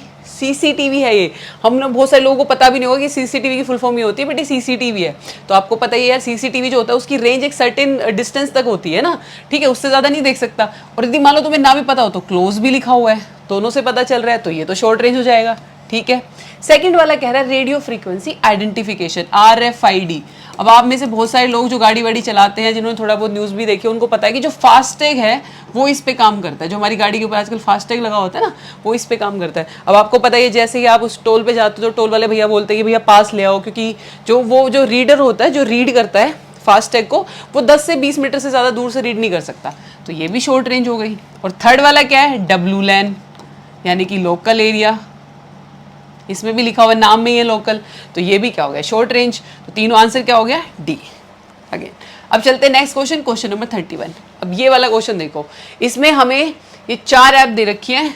एक पहली आरोग्य सेतु, फिर कोविन, डिजिलॉकर और दीक्षा। अब आप में से मैक्सिमम लोगों ने 3 तो सुन रखी होंगी, और यदि किसी ने थोड़ी और ज़्यादा पढ़ाई कर रखी उसने दीक्षा भी सुन रखी होगी। अब हमसे पूछा है कि इन चारों में से कौन सी ऐसी जो ओपन सोर्स डिजिटल प्लेटफॉर्म पे बिल्ट है। अब ये बहुत ज़्यादा डीप क्वेश्चन है, इसमें बहुत ज़्यादा नॉलेज की ज़रूरत है, बहुत ज़्यादा पढ़ाई की ज़रूरत है, तो मैक्सिमम लोगों को ये नहीं आता होगा। तो इसको करने का सबसे अच्छा तरीका है कि ये एप्लीकेशन बेस्ड है, तो क्या आंसर हो जाएगा इसका, चारों हो जाएगा, ठीक है। इसीलिए मैं बता रही हूँ आपको, यूपीएससी हर साल आपको ऐसे बहुत सारे एप्लीकेशन बेस्ड आंसर देता है। मोस्टली में क्या होता है, सारे सही होते हैं, और आपको वही करना है, टाइम भी बचेगा, ठीक है। अब चलते हैं नेक्स्ट क्वेश्चन पे। चलो भाई, चले गए एप्लीकेशन बेस्ड, अब फिर से एक करके करना पड़ेगा, ठीक है। अब क्वेश्चन नंबर 42 में हमें 5 स्टेटमेंट दे रखी है और हमसे करेक्ट पूछा है, ठीक है। तो अब मैं आपको बताती हूँ, यदि आपने, जैसे हम अभी एनालाइज कर रहे हैं, यदि आपने ऐसे प्रीवियस ईयर क्वेश्चन एनालाइज कर रखे होंगे, तो आप डायरेक्टली 5th स्टेटमेंट को देख के बता दोगे कि जो 5th स्टेटमेंट है ये अंडर टू कोलिशन के बारे में है, और इस पे जो क्वेश्चन है वो पिछले साल आया, वो पिछले साल के पेपर में आया हुआ था, यानी कि तो आपको डायरेक्टली पता होगा कि जो इंटरनेशनल एनर्जी एजेंसी है ये इसको सेक्रेटेरिएट सर्विस नहीं देती। यदि आपने PYQ कर रखे हैं तो आपको डायरेक्टली पता चल जाएगा कि 5th गलत है, 5th गलत है, 5th गलत है। तो इसका मतलब क्या है, इसका आंसर हो गया B, ठीक है। बट जैसे ही मैंने पहले कहा, यदि आपने कुछ भी नहीं कर रखा तो भी हम इसका आंसर निकालेंगे, तो हम उसी तरीके से दूसरे तरीके से करते हैं, ठीक है, जिसमें आपको नहीं पता, ठीक है। अब देखो यार, 5 स्टेटमेंट दे रखी है। अब देखो, सबसे पहले हम 3rd स्टेटमेंट पढ़ते हैं। 3rd स्टेटमेंट कहती है कि जो EP100 है ये ब्रिंग्स टुगेदर लीडिंग कंपनीज, ये कंपनी का ग्रुप है जो एक साथ आते हैं। वो करते क्या है, committed to driving innovation in energy efficiency and increasing competitiveness while delivering on emission reduction goal. मतलब एक EP100 क्या है, एक ग्रुप ऑफ कंपनीज है जो साथ आती हैं और एनर्जी एफिशिएंसी के लिए काम करती हैं। अब जो 4th स्टेटमेंट है वो कह रही है कि जो कुछ इंडियन कंपनीज है they are member of EP100। अब यार देखो, एक EP100 कंपनीज का ग्रुप है, उसके अंदर इंडियन कंपनीज तो होंगी ना यार। हमने तो कहाँ झंडे गाड़ रखे भाई, इंडियन कंपनीज तो आजकल हर चीज़ में बहुत आगे, तो ऑब्वियसली इसका पार्ट होंगी। तो इससे एक बात तो क्लियर होगी कि या तो ये दोनों सही हैं या ये दोनों गलत है, ठीक है। या तो ये EP100 है ही नहीं, या तो ये दोनों सही है। तो या पहले हम नेगेटिव लेके चलते, मानते हैं कि दोनों गलत है, तो हमें वो हर स्टेटमेंट रिजेक्ट करनी पड़ेगी जिसके अंदर या तो 3 है या 4 है या दोनों है। तो इसमें देखो 4 है, इसमें 3 4 दोनों है बी में, फिर नेक्स्ट में 3 है, फिर 3 4। इसका मतलब क्या है, 4 ऑप्शन निकल जाएंगे इससे। तो इसका मतलब क्या है कि अब हम ऑपोजिट लेके चलेंगे, मतलब दोनों सही। तो अब हम वो स्टेटमेंट लेंगे जिसमें दोनों सही है, 3 4 एक साथ है, इसमें भी है और इसमें भी। तो इसका मतलब ये वाली स्टेटमेंट चली गई, और इसमें नहीं है तो इसका मतलब ये वाली स्टेटमेंट भी चली गई। तो अब हमारे पास बची 2 स्टेटमेंट। अब देखो, इससे एक बात तो पता चल गई कि 1 सही है, या तो इसका आंसर होगा B, ठीक है, कि पहला सही है, तीसरा चौथा सही, या फिर सारे के सारे सही है, ठीक है। 2 ही ऑप्शन बचते हैं। अब एक और बताती हूँ, एनवायरमेंट में ऐसा बहुत ही कम होता है, वेरी रेयरली ऐसा होगा कि आपको सारे के सारे सही मिलेंगे। दूसरी बात, इसमें देखो फैक्ट दे रखा है, इस वाली में भी फैक्ट दे रखा है, तो भी आपको पता चल जाएगा। इतनी सारी फैक्चुअल, तो बहुत ज़्यादा चांसेस है कि यूपीएससी आप किसी ना किसी फैक्ट के साथ प्ले करेगी और उसी से आपको एलिमिनेशन करना पड़ेगा उस बेसिस पे भी। तो सिर्फ और सिर्फ सारे आंसर तभी सही होंगे एनवायरमेंट में जब या तो वो एप्लीकेशन बेस्ड होगा, अदरवाइज नहीं हो सकते, ठीक है। तो उस लॉजिक से भी इसका आंसर क्या हो जाएगा, बी, ठीक है। अब चलते हैं नेक्स्ट क्वेश्चन पे, क्वेश्चन नंबर 44 पे। अब देखो, ये कह रहा है कि भाई जो WHO ने एयर क्वालिटी गाइडलाइंस दी हैं उसके बारे में हमें कुछ स्टेटमेंट दे रखी है और हमसे करेक्ट पूछा है, ठीक है भाई।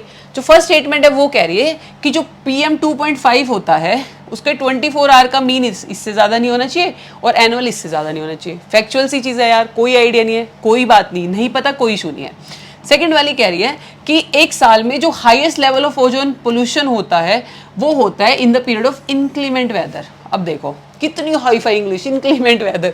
पर यार ऐसे यदि कोई वर्ड आ जाए ना तो ज्यादा अंग्रेज बनने की जरूरत नहीं है, तुक्का मारने की जरूरत नहीं है। वहीं पेपर पे ना इधर वाली साइड हिंदी में ट्रांसलेशन दे रखी होगी, वहां देख लेना, ठीक है, उससे हेल्प हो जाएगी। तो इनक्लीमेंट वेदर क्या का मतलब होता है? खराब वेदर, मतलब जहां पे सन प्रॉपरली ना निकल रहा हो, चाहे बारिश की वजह से, बादलों की वजह से, या सर्दी में भी, तो उसको बोलते हैं इनक्लीमेंट वेदर। अब आप लोगों को थोड़े से भी कॉमन सेंस होगी तो आपको पता होगा कि जो ओजोन है उसके बनने के लिए सनलाइट तो सबसे ज्यादा जरूरी है, ठीक है, ओजोन पोल्यूशन के लिए सनलाइट सबसे ज्यादा जरूरी है। तो इसका मतलब इनक्लीमेंट वेदर में तो नहीं हो सकता, तो ये हो गया गलत। सेकंड गलत होते ही ये वाला ऑप्शन भी चला गया, ये वाला ऑप्शन भी चला गया और ये वाला ऑप्शन भी चला गया, ठीक है। और फर्स्ट सही है, मतलब ये वाला सही है, अब देखना है, और फोर्थ भी सही है। अब हमें देखना थर्ड ऑप्शन, ठीक है। यदि आपको ये ना पता होता तो भी हम कर पाते। देखो थर्ड ऑप्शन कहता है कि जो PM10 है, अब आपको ज्यादा कुछ नहीं पता बट आप ये तो अंदाजा लगा सकते हो ना कि ये 2.5 और ये 10 है, इसका मतलब इसका साइज छोटा है, इसका साइज बड़ा है, ठीक है। ऊपर से आपने थोड़ा बहुत पढ़ा भी हो कि यार दिल्ली में PM 2.5 बहुत ज़्यादा बढ़ गया है, पोल्यूशन PM10 पार्टिकुलेट मैटर 10 भी बढ़ गया है, तो उस बेसिस पे भी देखो। तो ये कह रहे हैं कि जो PM10 है ये पेनिट्रेट कर सकता है लंग्स बैरियर में भी and enter the blood stream. अब यहाँ पे ये जो दिया ये सिर्फ और सिर्फ आपको कंफ्यूज करने के लिए दिया हुआ है कि यहाँ पे तो 2.5 की बात हो रही थी, यहाँ पे इन्होंने 10 दे दिया। एक्चुअली में क्या है, जो 10 है ना उसका साइज बड़ा होता है, तो वो लंग बैरियर तक तो फिर भी पहुंच जाएगा, ठीक है, लेकिन ब्लड स्ट्रीम में नहीं जा पाता, यहीं से फिल्टर आउट हो जाएगा, क्योंकि एक उसका साइज बड़ा है और जो ब्लड होता है उसके जो पार्टिकल्स होते हैं उनके बीच में इतना गैप नहीं होता, तो ये 2.5 चला जाएगा, ठीक है। तो ये सिर्फ और सिर्फ कंफ्यूज करने के लिए थर्ड भी गलत हो गया। तो आपका आंसर क्या हो गया? फर्स्ट एंड फोर्थ, थर्ड को रिजेक्ट करते ही। वैसे फोर्थ भी देख लेते हैं। फोर्थ कह रहा है कि excessive ozone in the air can trigger asthma. अब देखो ये नहीं बोल रहा कितना एक्सेसिव, एक्सेसिव तो कितना भी हो सकता है यार, आपको एक कमरे में खड़ा कर दिया और कमरे को भर दिया ओजोन से, तो और वो पक्का भी नहीं कह रहा, उसमें भी कह रहा है कि कैन ट्रिगर, तो कैन तो कर ही सकता है, कितना टाइम में करेगा ये भी नहीं दे रखा, जर्नलिस्टिक है तो ये भी सही होगी। तो आंसर क्या हो गया इसका? फर्स्ट एंड फोर्थ, ठीक है। अब चलते हैं नेक्स्ट क्वेश्चन पे, क्वेश्चन नंबर 76। और जो बच्चे अभी तक भी इस वीडियो में बने हुए ना, यही बच्चे हैं जो पेपर क्लियर करेंगे। सच में बता रही हूँ, इतनी डेडिकेशन है तो आप पेपर जरूर क्लियर कर लोगे, टेंशन मत लेना। वो बच्चे जो आए 2-2 4-4 मिनट देख के चले गए ना, उनका नहीं हो ना कुछ भी, ठीक है। चलो अब ये क्वेश्चन है यूनाइटेड नेशंस क्रेडेंशियल कमेटी के बारे में, ठीक है। 3 स्टेटमेंट दे रखी है और हमसे करेक्ट पूछा है। अब देखो ज्यादा तो हमें नहीं पता बट हाँ कुछ बोल सकते हैं कि क्रेडेंशियल के बारे में, मतलब मेंबर्स की क्रेडेंशियलिटी के बारे में कोई कमेटी होगी, ठीक है, पर हमें पता नहीं, पता कोई नहीं, आगे देखते हैं। पहली स्टेटमेंट कहती है कि एक कमेटी है जिसको सेटअप करती है UNSC, United nation security council, और इसकी सुपरविजन के अंडर काम करती है। अब यार कोई ऐसी इंपॉर्टेंट कमेटी तो है नहीं, अब हम सबको थोड़ा तो UNSC के बारे में पता होता है कि सिक्योरिटी काउंसिल है, बहुत इंपॉर्टेंट बॉडी है और ये सिर्फ इंटरनेशनल सिक्योरिटी से रिलेटेड काम करती है। इसके 5 परमानेंट मेंबर हैं, चाइनीज वाले भी हैं, बताओ यार, और हम नहीं है, तो बस अपना एम यही है कि साला हमें भी वहीं पहुंचना है, ठीक है। जो नॉन परमानेंट मेंबर्स हैं उसमें हम भी हैं, 21-22 में हम थे, ठीक है। तो ये बहुत ही इंपॉर्टेंट बॉडी है यार, ये इंटरनेशनल सिक्योरिटी से रिलेटेड काम करती है। अभी ऐसे क्रेडेंशियल कमेटी जैसे टुटपुंजी काम नहीं करेगी ये, ठीक है, ये ऐसे कमेटी कभी नहीं बनाएगी। तो फर्स्ट गलत हो गया, फर्स्ट गलत होती है, देखो ये भी चला गया, ये भी चला गया। इसका मतलब क्या है? थर्ड तो सही है, ठीक है। तो पढ़ लेते हैं एक बार, क्या थोड़ा आइडिया आ जाएगा। It assesses the credential of all UN members before submitting a report to the general assembly for approval. देखो वही बात हुई ना जैसे हमने पहले सोचा था कि हाँ मेंबर से क्रेडेंशियलिटी के बारे में बताती है और यदि रिपोर्ट जनरल असेंबली को दे रही तो यार इसको UNSC क्यों ही बनाएगी, मतलब हमने सही एलिमिनेट कर दिया उसको। अब देखो सेकंड वाला, ये कह रहे हैं कि ट्रेडिशनली मिलती है मार्च में, जून में और सितंबर में एवरी ईयर। अब तुम कुछ खुद ही सोचो यार, कोई क्रेडेंशियल कमेटी है और वो, अब सोच के देखो क्रेडेंशियल, अब मान लो तुम्हें किसी की असेसमेंट रिपोर्ट चाहिए होती है तो तुम 1 साल तो वेट करोगे ना। यदि कंपनी में तुम्हारी रिपोर्ट दी जाएगी तो 1 साल का तो वेट करोगे कि भाई इस मेंबर ने कैसा काम किया। ऐसे थोड़ी हर 3 महीने बाद वो सर देख रहे हो वो देश सही काम नहीं कर रहा, वो देख रहे हो वो सही काम नहीं कर रहा, 1 साल तो चाहिए ना यार। तो ऐसे टटपुंजी काम के लिए हर 3 महीने में थोड़ी मिलेगी, 1 साल में मिल सकती है। तो ये क्या हो गया? गलत। तो आंसर क्या हो गया? ओनली 3। बस ऐसे ही होले होले लॉजिक यूज करना है और आंसर आ जाएगा। अब चलते हैं नेक्स्ट क्वेश्चन पे, 77 पे। अब देखो ये क्वेश्चन है पोलार कोड के बारे में, कि कोई कोड है पोलार पोल से रिलेटेड, ठीक है। 4 ऑप्शन दे रखे हैं। पहला ऑप्शन कहता है कि इंटरनेशनल कोड ऑफ सेफ्टी है ये उन शिप्स के लिए जो पोलर वाटर में ऑपरेट करती हैं। हाँ हो सकती है, कोई आइडिया नहीं है। सेकंड वाली कहती है कि it is the agreement of the countries around the north pole regarding demarcation of their territories in the polar reason.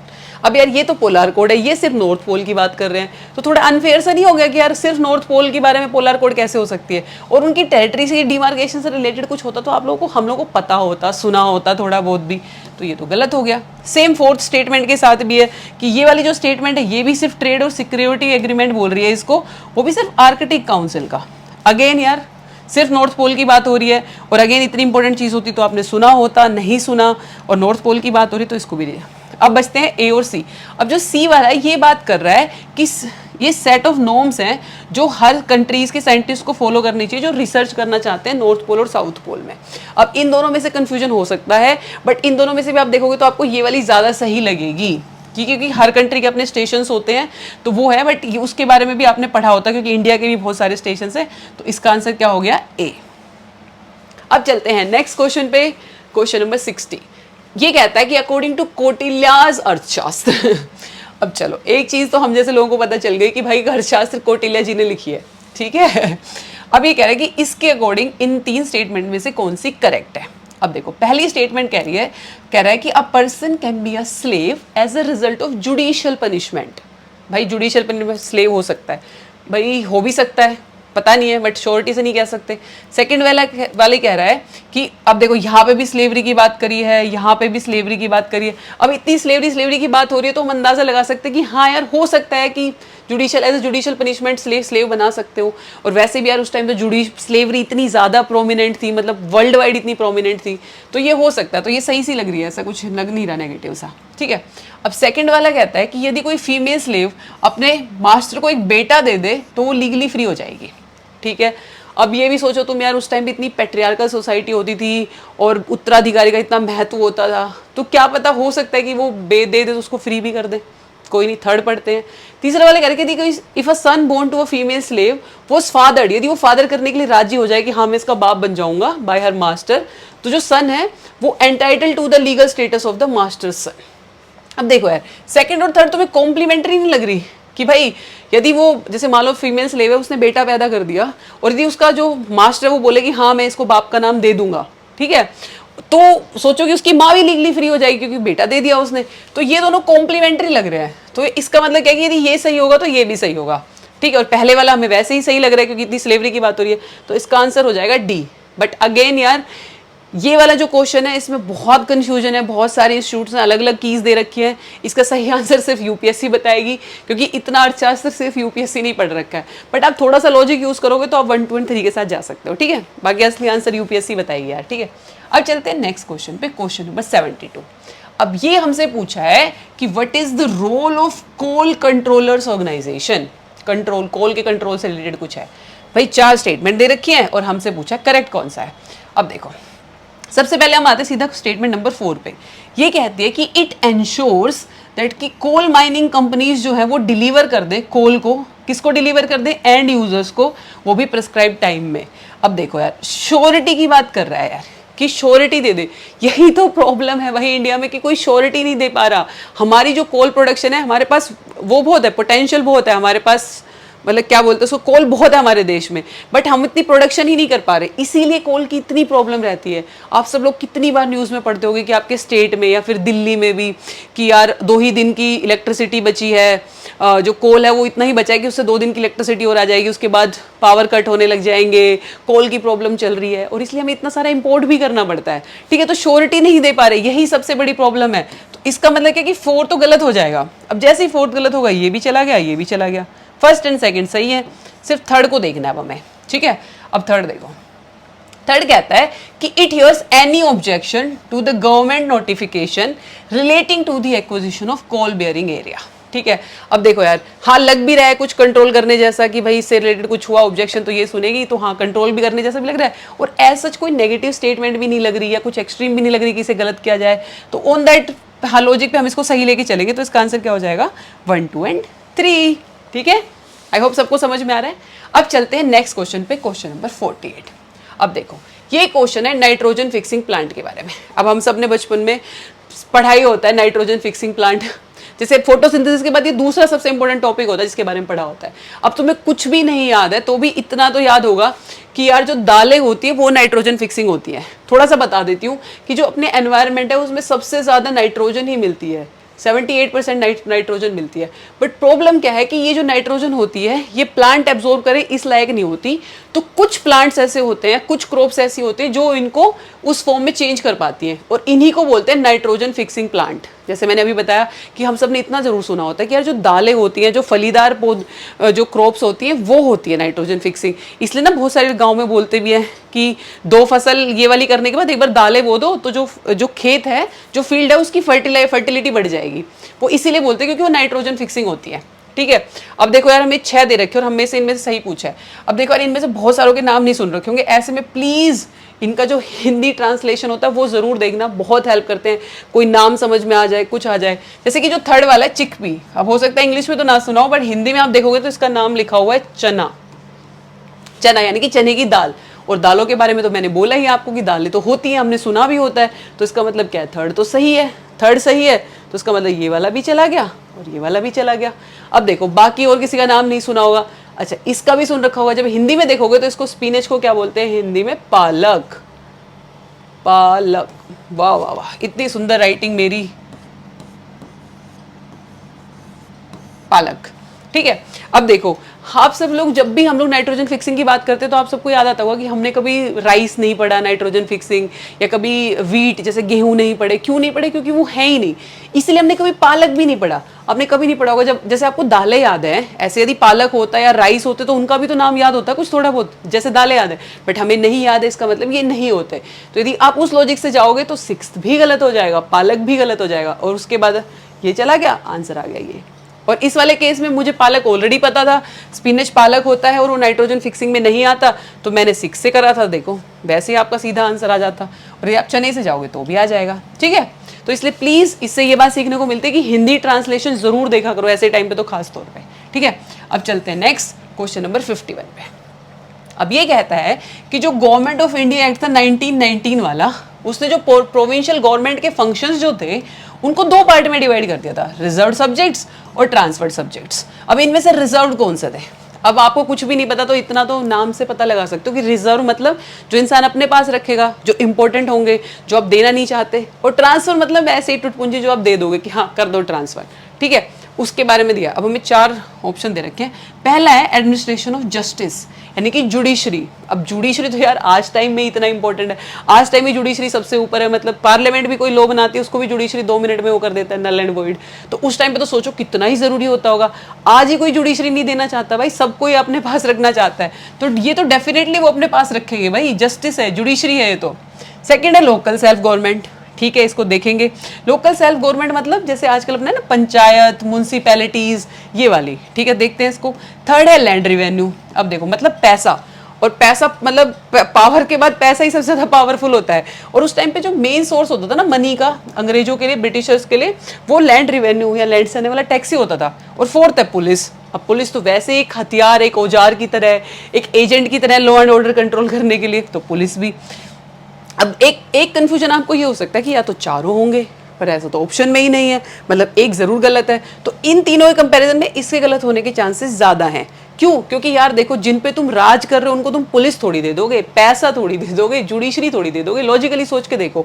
और प्लस ये लोकल सेल्फ गवर्नमेंट का कंसेप्ट है, ये आज ही देखो यार, आज टाइम में यार कितनी सारी पंचायतें हैं जिनके पास पैसा नहीं होता, ना वो इतनी पावरफुल है, और उस टाइम पे तो कहीं पावरफुल होती होंगी। तो ये सिर्फ इसलिए दे दी होंगी ताकि ब्रिटिशर्स अच्छे दिखे कि हम तो डिसेंट्रलाइजेशन की बातें कर रहे हैं, बड़ी बड़ी बातें, और वही बड़ा पाव खाते वाला सीन है। तो ये दे सकते हैं। तो आंसर क्या हो जाएगा? 1, 3 एंड 4। ठीक है, चलो अब चलते हैं नेक्स्ट क्वेश्चन पे, क्वेश्चन नंबर 6 पे। अब देखो इसमें हमसे पूछा कि with reference to foreign owned e commerce firms, foreign owned होनी चाहिए, जैसे कि आपकी अमेजोन है, जिसके ओनर कौन है? जेफ बेजोस, या वॉलमार्ट है, इनसे रिलेटेड पूछ रहे हैं कि जो इंडिया में ऑपरेट करती है, इनमें से कौन सी स्टेटमेंट सही है। पहली स्टेटमेंट कहती है कि they can sell their own goods in addition to offering their platform as market place. अब देखो यार वो अपने खुद के ही गुड बेचने लग गए, तो अमेजोन, वॉलमार्ट, इतनी बड़ी बड़ी कंपनियां हैं, तुम खुद सोच के देखो यार। तो ये क्या करेंगे यार, ये तो कितने भी कम प्राइस में बेच देंगे। मान लो कोई चीज़ 200 की है तो उसको पहले 50 में बेच देंगे, अब उसको बहुत टाइम तक 50-50 में बेचते रहेंगे, बाकी सब बेच नहीं पाएंगे, तो सारी खत्म हो जाएंगी कंपनीज, और फिर ये अपने मन चाहे प्राइस पे बेचेंगे, जिसको बोलते हैं कि प्राइस प्रेडेटरी प्राइसिंग। ठीक है, तो यदि वो करेंगे तो पूरी मार्केट ही खत्म हो गई ना। तो इसका मतलब ये नहीं कर सकते, गवर्नमेंट ने इसको मना करा हुआ है कि आप ये नहीं कर सकते। आप अपनी ब्रांड का वो बेचोगे, वो उससे पूरी मार्केट खत्म हो जाएगी, जो लोकल कंपटीशन है वो खत्म हो जाएगा। जैसे आपने बहुत बार सुना होगा फ्लिपकार्ट इतने सारे डिस्काउंट दे पाता है, इसलिए दिक्कत आ रही है, तो ये नहीं कर सकते, ठीक है। सेकेंड वाला कहता है कि the degree to which they can on big sellers on their platform is limited. अब देखो ये वाली बात, अब ये इसी का ही तो है, यदि उनको अलाउ नहीं कर रहे तो डिग्री भी तो लिमिट करनी पड़ेगी, वरना फिर से वही प्रॉब्लम आएगी। यदि कोई लिमिट ही नहीं होगी तो ये तो भाई कितना भी कर सकते हैं, और फिर अगेन फिर वही प्राइजेस का दिक्कत आने लग जाएगी, लोकल मार्केट को डिस्टर्ब कर देंगे, प्राइस मैनिपुलेशन स्टार्ट कर देंगे। और प्लस इन्होंने ये भी नहीं बोला कि कितना, कोई फिक्स नंबर हो तो हम सोचे कि यार पता नहीं गलत भी हो सकता है ना, इन्होंने ये बोला 20 25 कितना भी नहीं बोला ना, नॉर्मली डिग्री बोला, तो हाँ जनरल स्टेटमेंट भी है, वैसे भी सही है, तो इसका आंसर क्या हो जाएगा, बी ओनली, ठीक है। अब चलते हैं नेक्स्ट क्वेश्चन नंबर 35 पे। अब ये पूछ रहा है, बहुत इजी क्वेश्चन था, क्यूबिट के बारे में पूछा है कि क्यूबिट जो मेंशन होता है वो किससे रिलेटेड है। वैसे तो बहुत इजी आप लोगों ने सुन भी रखा होगा, पर इसको बिल्कुल लेमैन तरीके से करेंगे, कतई गवार वाले तरीके से, ठीक है। देखो बहुत इजी है, आप सब लोगों से बहुत सारे लोगों ने सुन भी रखा होगा, बट इसको बिल्कुल लेमैन तरीके से करेंगे। क्यू क्वांटम से आया है, क्वांटम से क्यू, और बिट आप सबको पता है कंप्यूटर की लैंग्वेज भी होती है, तो किसके लिए क्यूबिट किसके हो जाएगा, क्वांटम कंप्यूटिंग की। बस इतना इजी है, मारो टिक, चलो आगे। अब चलते हैं नेक्स्ट क्वेश्चन पे, क्वेश्चन नंबर 81 पे। अब देखो इसने दो स्टेटमेंट दे रखी है, ज्योग्राफी का क्वेश्चन और हमसे करेक्ट पूछा है। पहली वाली स्टेटमेंट कहती है कि जो हाई लेवल पे जो क्लाउड्स होते हैं वो क्या करते हैं, जो सन से आने वाली लाइट है उसको क्या करते हैं, रिफ्लेक्ट कर देते हैं और धरती को ठंडा करते हैं। जो लो लेवल होते हैं, जो लो लेवल पे मिलेंगे, वो क्या करते हैं, वो एब्जॉर्ब कर लेते हैं और गर्म कर देते हैं। अब एक बात तो आप लोगों को ये दोनों स्टेटमेंट पढ़ के समझ में आ गई होगी कि ये दोनों, या तो ये दोनों सही होंगे क्योंकि एक दूसरे के ऑपोजिट है, या ये दोनों गलत होंगे। इसका मतलब ये और ये तो नहीं होगा, ठीक है। देखो 50-50 पे तो आप यहीं से आ गए बिना किसी नॉलेज के कि या तो ये दोनों सही है या ये दोनों गलत है, ठीक है। अब बचते हैं, इस पे आते हैं। अब इसमें एक छोटा सा लॉजिक यूज हो रहा है, थोड़ा सा भी आपको पता हो कि यार क्लाउड्स बनते कैसे हैं। जो क्लाउड्स हैं वो वाटर वेपर से बनते हैं, और आप धरती के जितने पास होगे ना उतने ज्यादा वाटर वेपर्स मिलेंगे आपको यहाँ पे, क्योंकि यहाँ पे रिवर्स हैं या कहीं पे स्टैंडिंग वाटर है, वहां से इवेपोरेशन होता रहता है, और जितना पास होगे उतने ज्यादा क्लाउड्स, ज्यादा पानी मिलेगा, ज्यादा वाटर वेपर्स मिलेंगे तो थिक क्लाउड बन पाएगा। वही वाली बात है ना, जितना सामान मिलेगा, जितना मटेरियल मिलेगा उतना स्ट्रॉन्ग बनेगा, तो ये बन जाएगा थिक। लेकिन जैसे जैसे आप हाइट के साथ ऊपर जाते जाओगे वाटर वेपर्स कम होते जाएंगे, तो जो क्लाउड है वो बनते जाएंगे थिन। अब थिन क्लाउड होगा तो वो रिफ्लेक्ट नहीं कर पाएगा। रिफ्लेक्ट हमेशा जितनी ज़्यादा सॉलिड, जितनी ज़्यादा थिक चीज़ होगी वो करती है, तो ये ज़्यादा रिफ्लेक्ट नहीं कर पाएगा, तो मतलब ये एब्जॉर्ब करेगा। और जो दो लो लेवल का है वो बहुत ज़्यादा थिक है, तो ये क्या कर देगा, ये रिफ्लेक्ट कर देगा। इसका मतलब ये उल्टा दे रखा है, तो इसका आंसर क्या हो गया, डी। पर बिना नॉलेज के भी आप 50-50 पे पहुंच जाओगे। थोड़ी सी कॉमन सेंस आपको पता हो कि जो क्लाउड्स बनते हैं वो वाटर वेपर से बनते हैं, और अर्थ के पास, वो धरती के सरफेस के जितने पास रहोगे वहां ज्यादा वाटर वेपर्स, तो थिक क्लाउड्स, जितने थिक उतनी ज्यादा रिफ्लेक्शन, ठीक है। तो उस लॉजिक से जाओगे तो आप कॉमन सेंस से भी से कर लोगे। अब चलते हैं नेक्स्ट क्वेश्चन पे, 84 पे। अच्छा, अब इसमें देखो मैं 3 स्टेटमेंट दे रखी है, अगेन हमसे पूछिए करेक्ट। अब देखो थर्ड स्टेटमेंट पे आते हैं। पहले थर्ड कहते हैं कि जो गोवा है, it has the largest floating solar photovoltaic project in India. अब देखो यार कितना सा है गोवा, इतू सा है, ठीक है, इतनी सी इसकी कोस्टल एरिया है, ऊपर से छोटा सा स्टेट है यार, इनकी इतनी ज़्यादा डिमांड भी नहीं है, इनको ज़रूरत भी नहीं है, ऊपर से इनकी कोस्ट भी छोटी ही है। उसके अलावा बाकी भी तो है यार, कर्नाटका है, केरला है, तमिलनाडु है, आंध्रा है, ये सब है ना, तो इनके होने के चांसेस ज़्यादा हैं। गोवा में लार्जेस्ट होने के चांसेस कम है, ज़रूरत भी नहीं है और एरिया भी छोटा है, ठीक है। तो उस लॉजिक से ये वाला हो जाएगा गलत। ये गया। सेकंड सही है। सेकंड क्या कहता है, सेकंड कहता है कि Kerala has a fully solar powered international airport. सही है, और वैसे भी सोचो केरला वाले तो इतने एडवांस है, वहाँ हो भी सकता है। और आंसर भी है, कोची जो एयरपोर्ट है वो फुल्ली सोलर पावर्ड है, ठीक है। अब हमें सिर्फ फर्स्ट देखना है।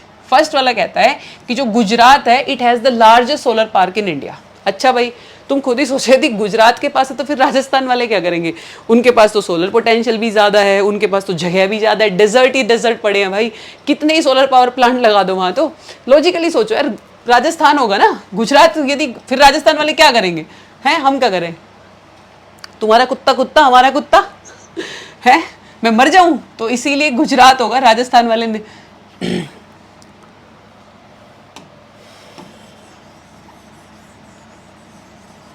ना ना ना ना ना ना ना ना। अब चलते हैं नेक्स्ट क्वेश्चन पे, क्वेश्चन नंबर 84 पे। अब देखो यार, हमें 3 स्टेटमेंट दे रखी है और इसमें भी हमसे करेक्ट पूछा है। अब देखो सीधा चलते हैं थर्ड स्टेटमेंट पे। थर्ड कह रही है कि जो गोवा है उसके पास largest floating solar photovoltaic project है इंडिया में। अब यार देखो, ये कोस्टल स्टेट्स है इंडिया के, छुट्टू सा है गोवा, निक्कू सा। अब गोवा के पास लार्जेस्ट होगा, उसके अलावा कर्नाटका है, केरला है, तमिलनाडु है, आंध्रा है, इनके पास होने के चांसेस हैं यार। गोवा के पास होने के कम चांसेस है। एक तो इनकी बेचारों की नीड इतनी ज्यादा नहीं है, थोड़े से तो लोग हैं, ऊपर से इनकी कोस्टल एरिया भी छोटा है, वहां पे फ्लोटिंग होना, तो उस लॉजिक से यदि हम जाएंगे तो ये वाला गलत हो जाएगा।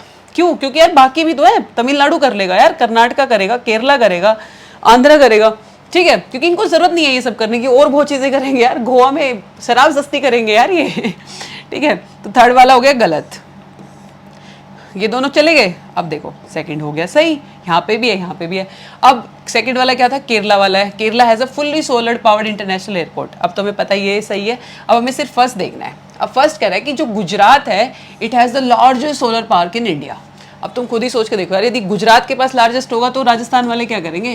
राजस्थान वाले बोलेंगे क्या करूं मैं, मर जाऊं इनके पास होगा भाई, इनके पास सोलर पोटेंशियल भी ज्यादा है, एरिया इतना है, डेजर्ट ही डेजर्ट है भाई, कितने ही सोलर पार्क लगा लो, ठीक है। तो यार गुजरात में ना होगा, किसमें होगा? राजस्थान में। लॉजिकली सोचेंगे तो भी, तो इसका मतलब ये भी गलत हो गया। तो हमारा आंसर क्या आ गया? बी, ठीक है अब चलते हैं नेक्स्ट क्वेश्चन। अरे वाह, इस क्वेश्चन पे तो भाई मैंने बड़ा ही स्मार्ट तुक्का मारा है, जो आपको बताऊंगी, और आप लोगों में से बहुत लोगों ने जिन्होंने दिया होगा उन्होंने भी मारा होगा।